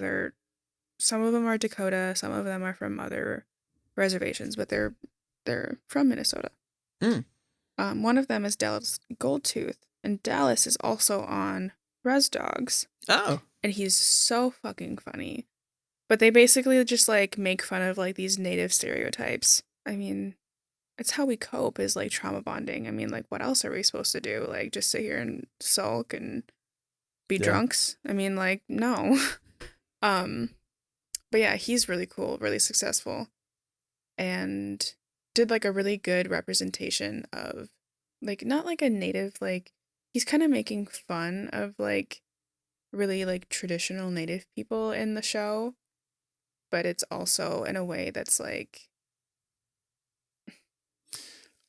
people perceive traditional people and like to be like really like one with the earth, put your feet on the ground, let them get wet, like you know what I mean, like touch some moss, go put your face in the sun, you know what I mean, like so it's kind of breaking stereotypes in a way too. So like satire? Kind of, yeah. Like so most of the time satire is to show how ridiculous it is that somebody holds this viewpoint about a certain culture or practice or whatever. So like that's what that sounds like, is like what he's trying to highlight is the fact that you've got to understand how insane it is that you guys think that this shit is like how it actually goes down. So that's what you wanted to do with social work. Yeah. Oh my God. Okay. So yeah, I wanted to work with Native youth. What changed? And I still do. I still want to. But there was a moment like this semester I was just like so sick of doing the same thing, like going to school and like not being done. Mm. And social work, it was going to take me a little bit longer to get that degree. But I still have like a shit ton of credits to get through. But I'm almost done with gender and women's studies, so it just make more sense to do like 2 minors. Mm. And then, you know what I mean? Like, and my advisor told me to like choose things that I am going to need skills in to be able to work with that population. Ah. So I am doing intercultural communication and conflict management. Mm. Well, the interesting thing about like, I mean, it's so funny that like people think that they have to get all of their schooling done like before they're 25. It's a lot of pressure. Yeah, it's fucked up because like both of my parents went to school in their 50s, Mm-hmm. and like nothing is set in stone. Mm-mm. So like whatever it is that because you should continue to learn as you get older, and so with whatever you get your degree in, you're not stuck with that thing. You're not trapped in any way. It can be things that help you and eventually assist into another field that you didn't even think about, Mm-hmm. and a way that still helps that community. So like, I hope you don't feel like you're trapped in any one thing. I get that like the more years that you have to put in, just think about it. They're on the back burner. Mm-hmm. Like, get set up in something that, fulfills you at this time. Do that thing for X amount of time. And then if there's an opportunity for this, go for that thing. Or if it seems like there's a real need at that time, then go for that thing. Right. It'll still be there. Yeah. I mean, I'm just like, ultimately, I just want to be happy. Yeah. So I'm just going to do whatever makes me happy. Yes. Which is That's why I move in with Hunter. Exactly. Exactly. And I still want to do flowers because for a minute I did flower arrangements, but I don't want to do like the everyday bullshit bouquets. Right. I want to do like events. Ah, yes. It's like, You know where that starts? Weddings. Weddings suck. they do. That's what pushed me out of photography. Is You had to do a bunch of like. You have to shoot weddings because those are the big checks Mm-hmm. in order to fund the shit you actually want to do. Mm-hmm. Like, I didn't mind doing like family shoots and stuff like that because I'm good with kids and all that. But like the artistic stuff, the stuff that we really want to do that's fulfilling, nobody wants to pay for that shit. Mm-mm. So you have to do the 14 hours of wedding bullshit just so that you can buy the materials to make one fucking Instagram post. Fuck. Oh my god. You know what I mean? Yeah.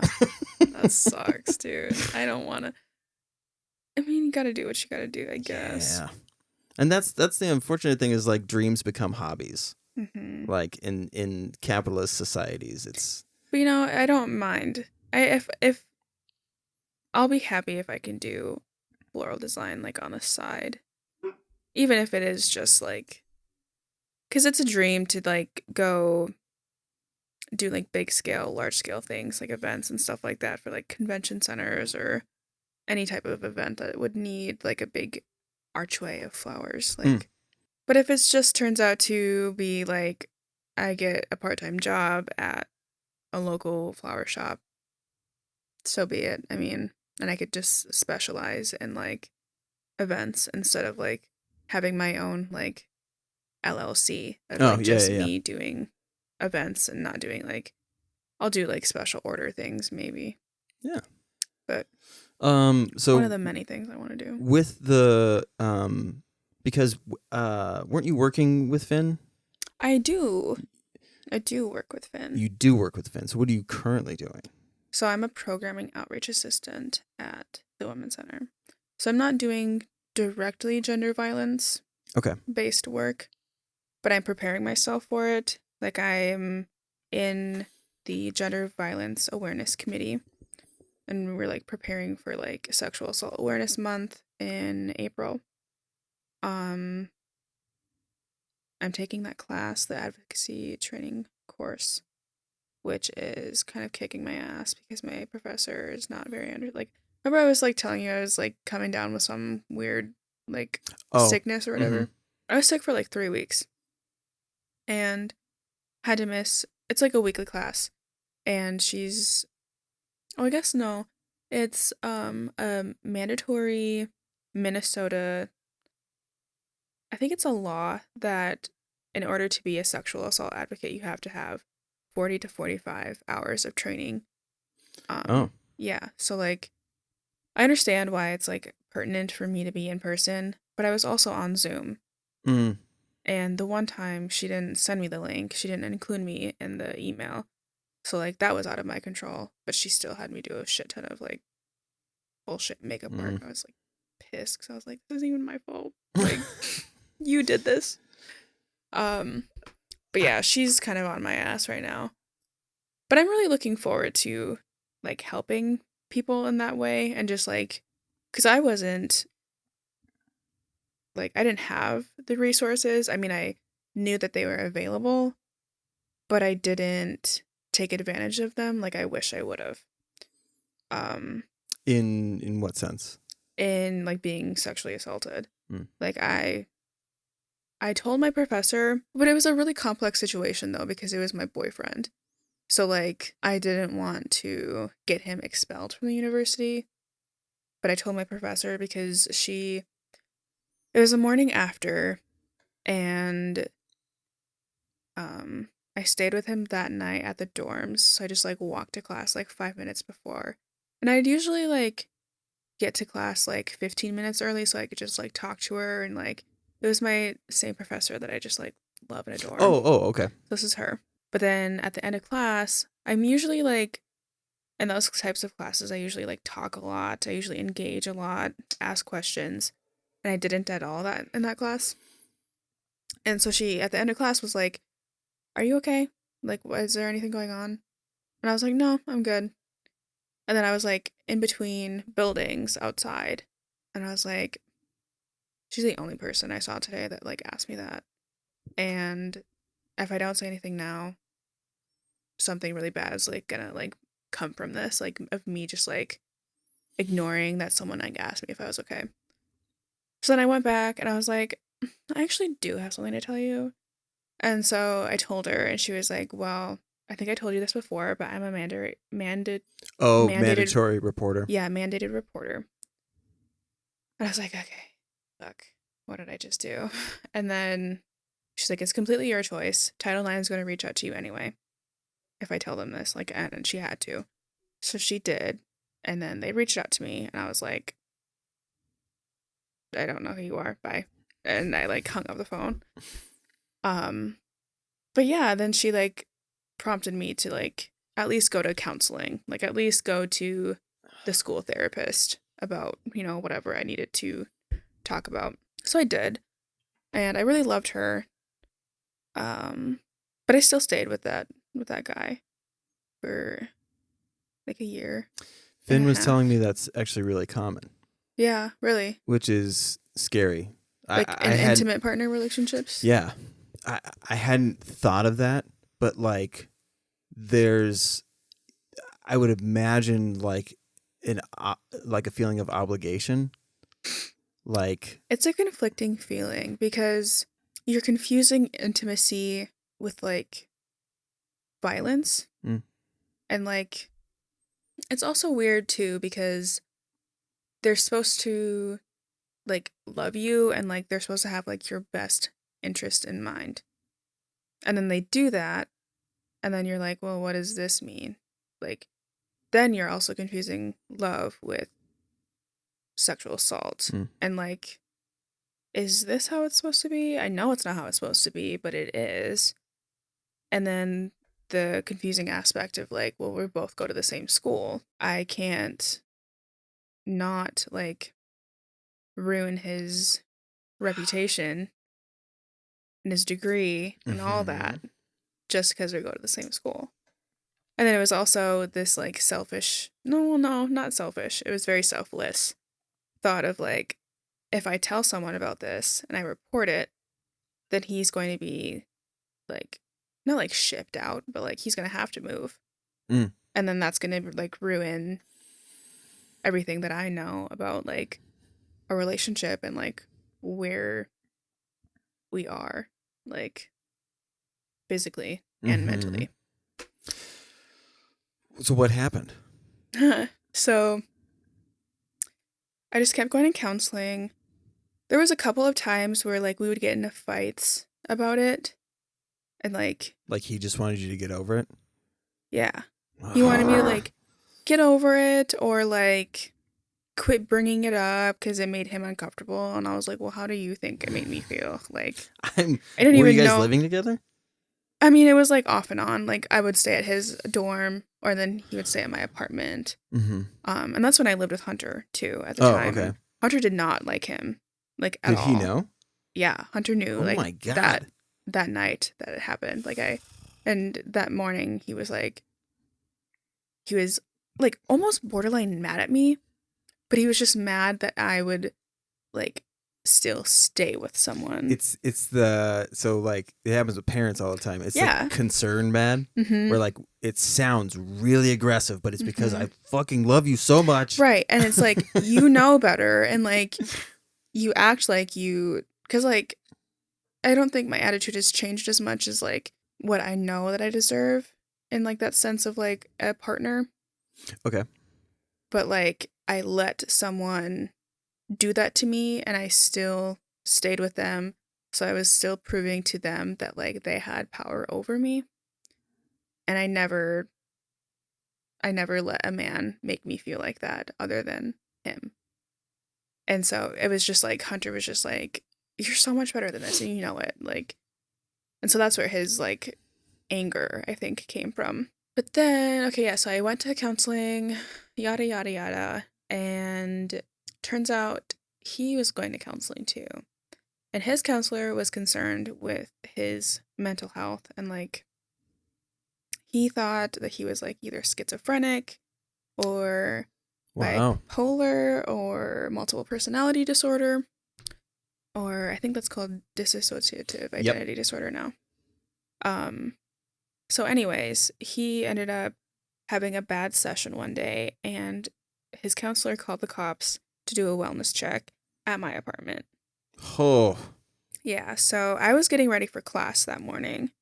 I had class at 9:30 and the cops roll up at like 8:45 and I was like, well, guess I'm not going to class today. And I was like literally still in my towel and just like in the Lifetime shows. Yeah, like literally I was like household wifey like and then yeah, they were just like asking me questions, asked if they could come in. And so then after a while they were like, like we need to like take you to the hospital just to, like have like a wellness check. You? No, like him. Oh, okay. And he was like pretty willing, like he wasn't like really resistant. I was expecting that he was going to be like fuck no, like really aggressive and just like violent and stuff. But he wasn't. But then we went and I drove like behind them and he got admitted and I had this like kind of like mental breakdown. We were really like codependent on each other. And Hunter was already moved out of the apartment. Wait, he got admitted into St. Cloud? Yeah, into the St. Cloud Hospital. Like was he on the adult mental health unit? Mm-hmm. What year was that? 2019. Okay, so just beginning of 2019. Oh, at the beginning of the night. Okay. Yes. Because the next year I was on that unit for 8 days. Really? Yeah, he went there. He went for probably 72 hours. Yeah, it was a 72-hour hold, but then it was a Friday. So then Saturday and Sunday didn't count. Yep. And so then it was Monday, Tuesday, and then he was already expelled from the university and basically didn't have anywhere to live because he was in the dorms. Right.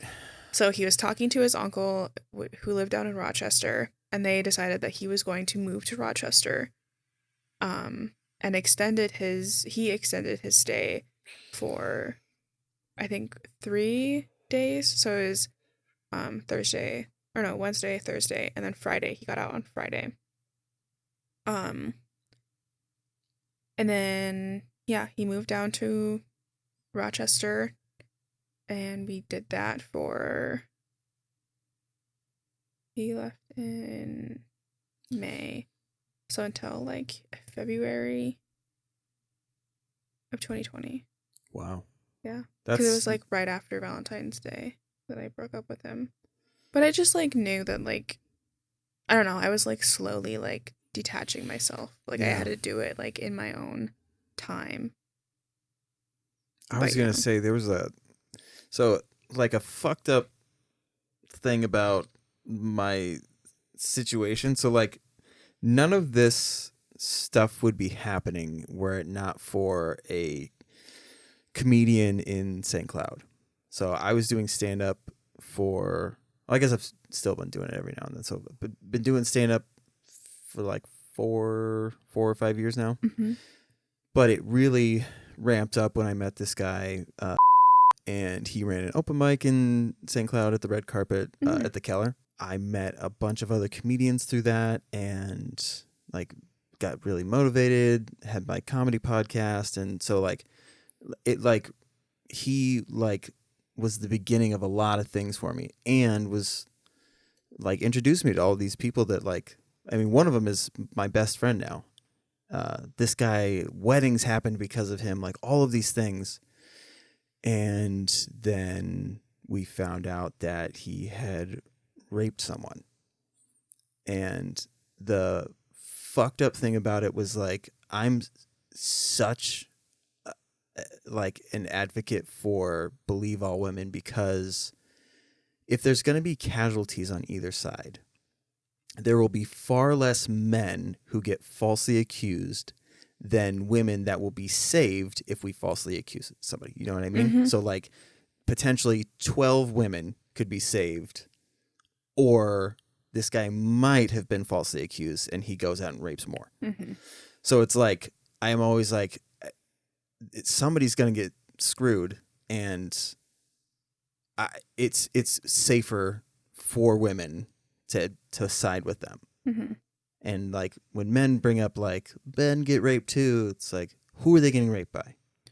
Other men. Mm-hmm. So it's still the same problem. Right. It's still like a power. It's a power thing. Yeah. And that's one thing I'm learning in like that class is it's always has something to do with power. And you're right that most of the time when men get raped, it's by other men, and it's because a man is either scared to come out that they're, gay, which in this time it's like, come on, like everyone's gay.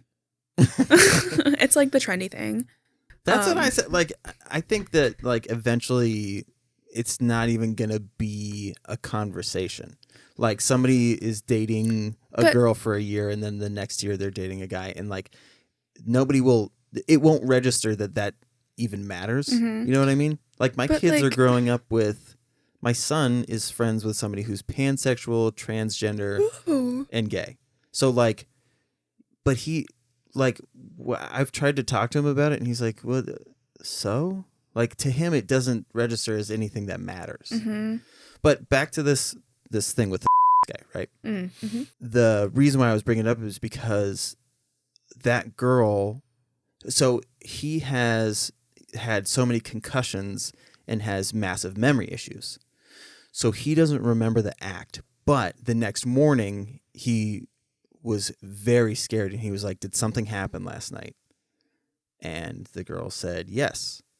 And he was super like apologized up and down and like couldn't believe that it had happened. So she had to go through that motion of like, oh, he doesn't even remember that this happened. So like, how can I be mad at him? But then she kept having to see him because they both lived in the same town, and he was getting more notoriety. He's ending up on radio stations. There's posters, there's videos, there's all these things where she's just constantly being reminded of like, things are getting so much better for you, and I'm still having to sit with this thing that you did to me. Mm-hmm.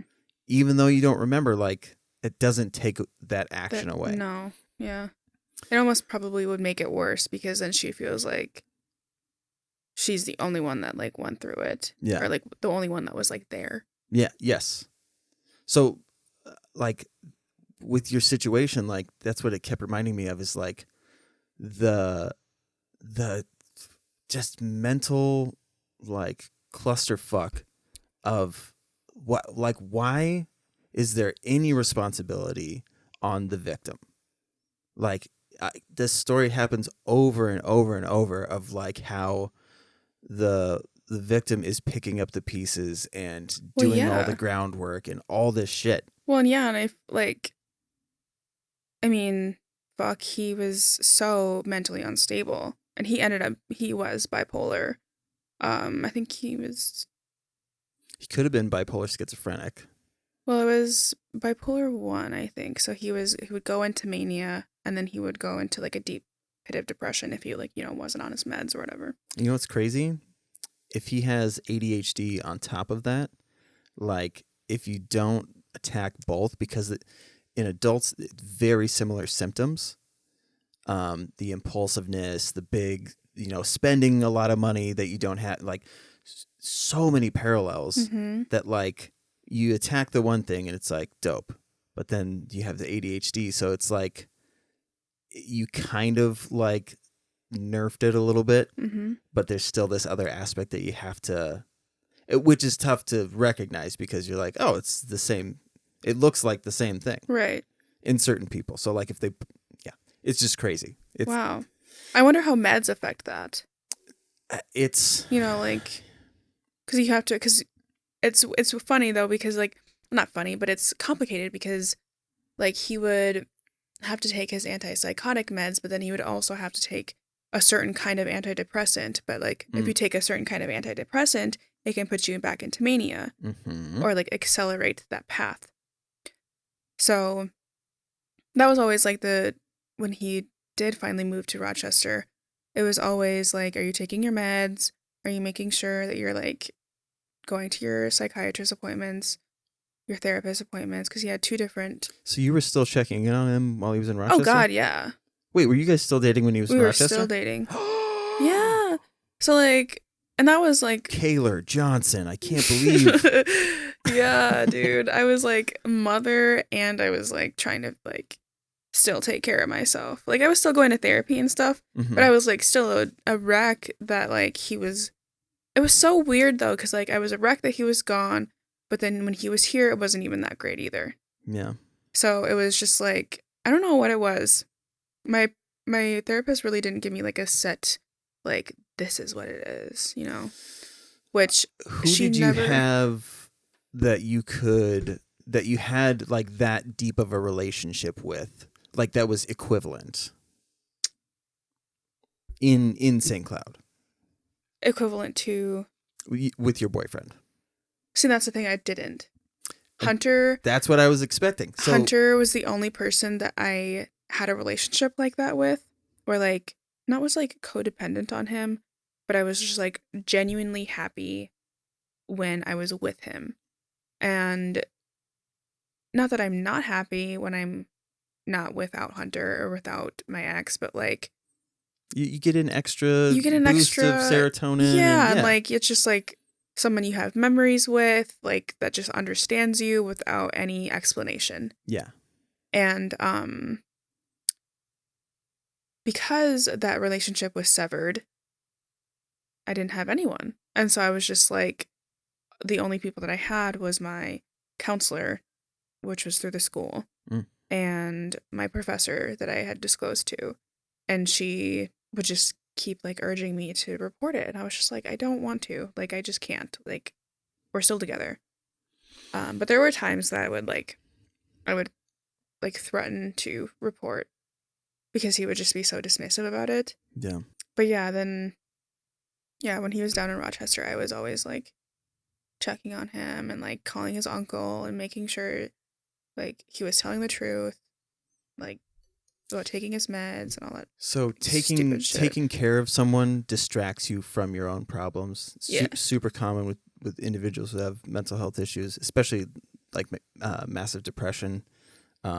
It distracts us from how horrible we really feel, and it more numbs it. Mm-hmm. Like, if I can help somebody else out with their problem, and because the shit that you've gone through is so extreme, it's like, I can deal with this, no problem. Exactly. So the fact that you were doing it's a coping mechanism, but the shitty part is that it's also the problem.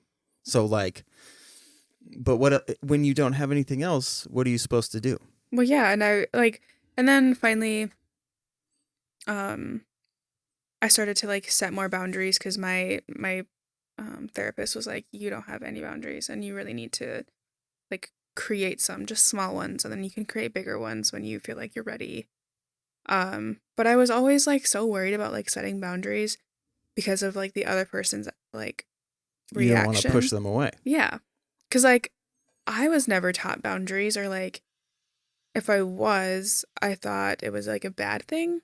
And so I always like had this like negative. What do you mean? Well, like there was like one time we were together and he was like talking about going to hang out with this like group of guys at this frat house. And I was like, oh, well, can I come? And he was like, no. And I was like, well, why not? And he was like, because like we just need to have boundaries and like there's not going to be any girls there. And I was like, okay. But then I was like, but are there girls there? And then I saw on his, and then there was like trust issues, and I saw on his Snapchat story that he was like, he like posted a picture of this bottle, and there was like a girl, she was sitting like I am, and she had fishnets on, and she was sitting next to him, and I was like, see, like there are girls there. Yeah. And I was just like, okay, well, whatever. But yeah, I always like had this like negative connotation with like boundaries.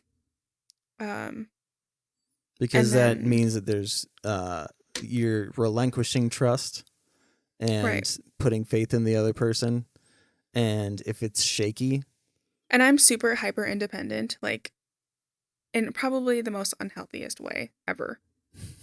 So I didn't like the idea of like trusting someone else's opinion on like who was going to be there, or like I didn't even care because like there wasn't ever like a cheating until like later on. But yeah, there was never any of that like at the beginning. But then that kind of like sparked my like idea of like, well, maybe there is something to worry about. But I always like suppressed that because I was like, it's just so good. My rose-colored glasses were just like glued on tight to my face. They were just right there. What do you know about bipolar people and relationships now? Like, did you learn anything about like how they operate? So it's so hard to say because everyone is so different with like. It's true. But there's a pretty common thread of destructive behavior. Yeah, I was gonna say like he was always like. Then he like turned to drinking a lot because we used to all also have like an addiction together.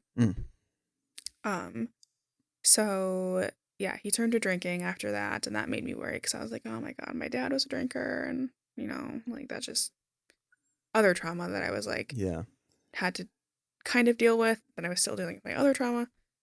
So yeah, it's funny, like I don't know if bipolar people attract each other, but I have a lot of bipolar friends, and one of my friends explains bipolar relationships the best, which is fuck you, don't leave me.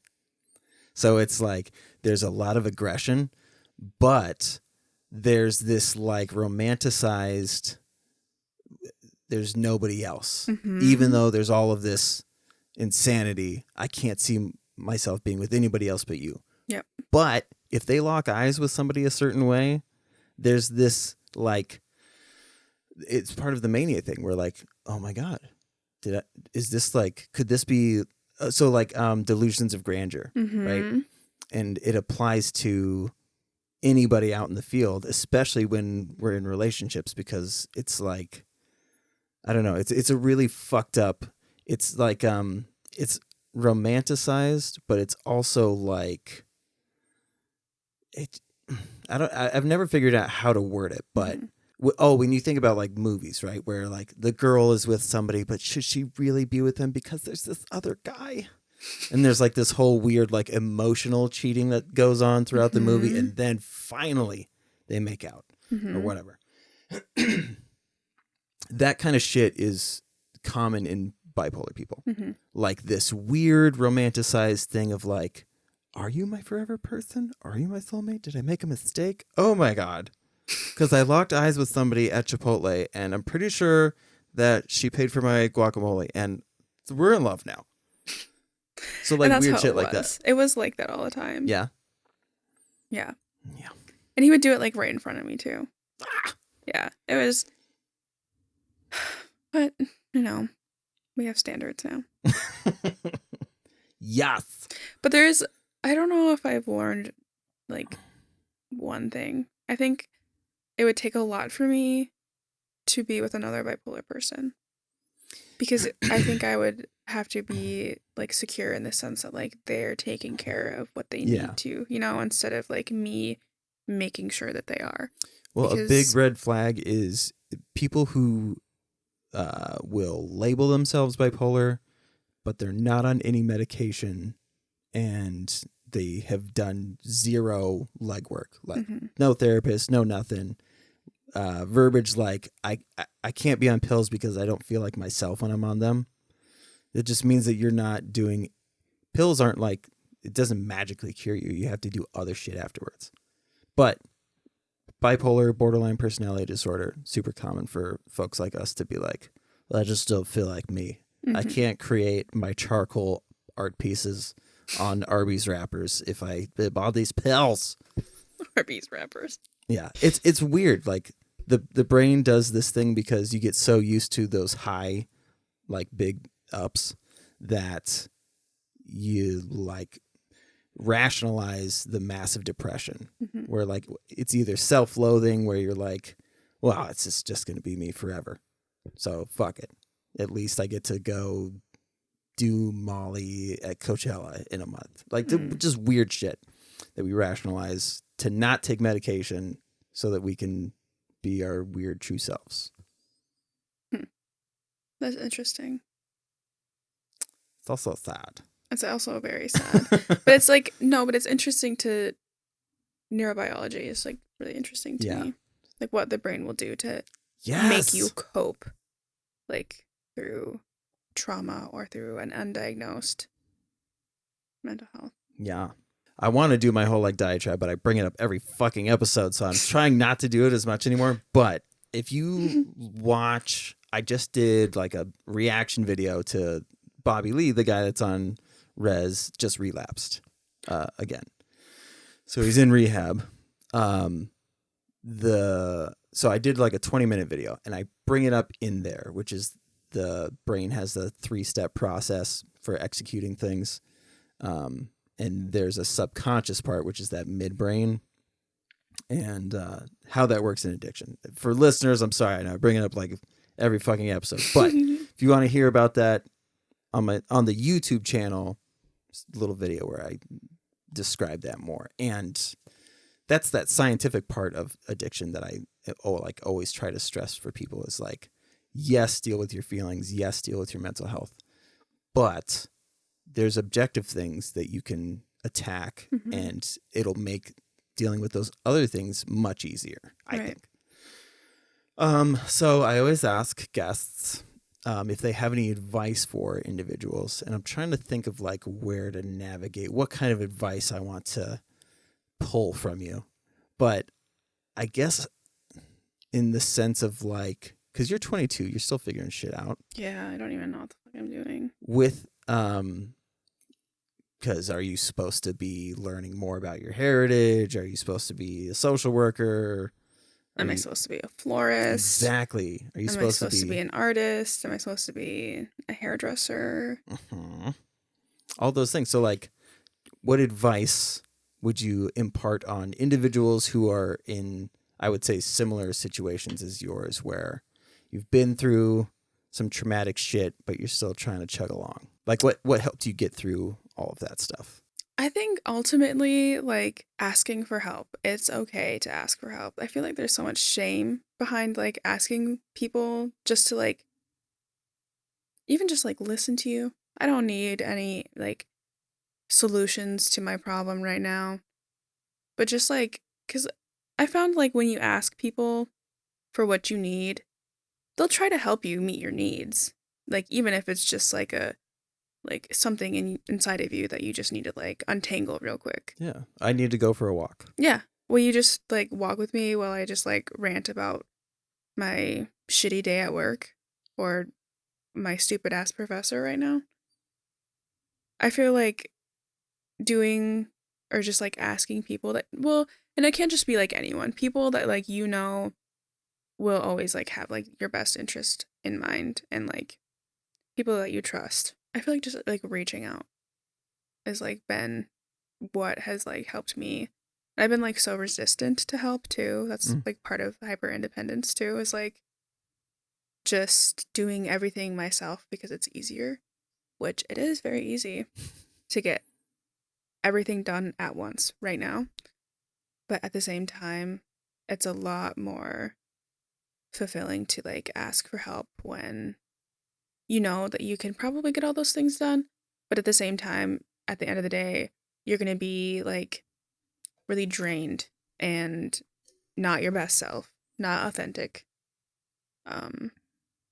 Yeah.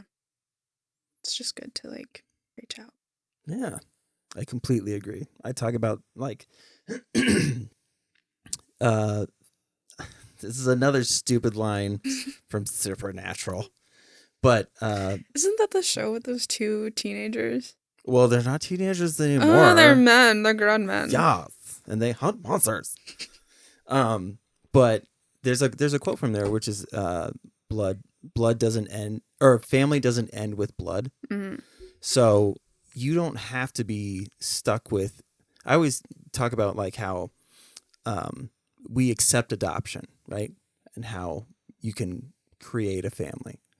But for some reason, when you have a toxic family, people will say, what are you going to do with their blood? And it's like, well, you actually could say, go fuck yourself. Right. And create your own family, which really is just saying, have a support group, people that will support you, which is exactly like what you're talking about. But I think, yeah, building a support group is huge.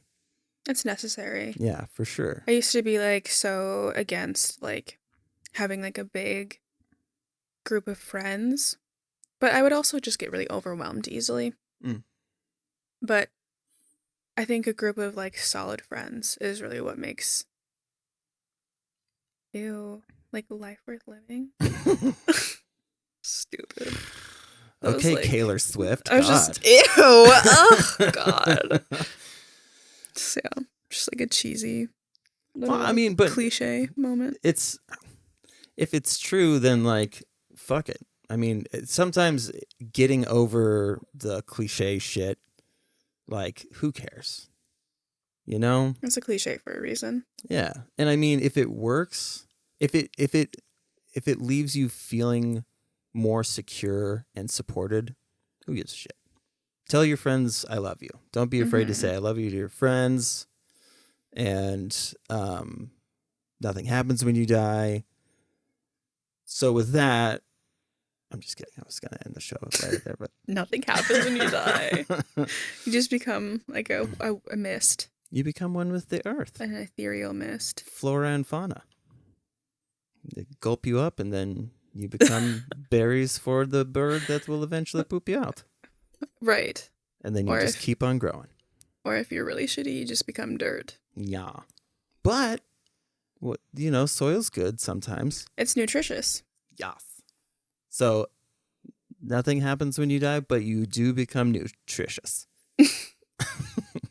Thank you so much for doing this. Of course. I really Happy appreciate to be here. it. Super fun conversation. If you ever want to come back, more than welcome to. If you want to bring somebody along. Yeah, I'm going to bring Hunter next time. Yes! Bring Hunter next time. Okay, I'll just be super cool, and it's not a big deal. Try not to fangirl. Don't fangirl. Yeah, thank you again. And to the listeners, be well to yourselves.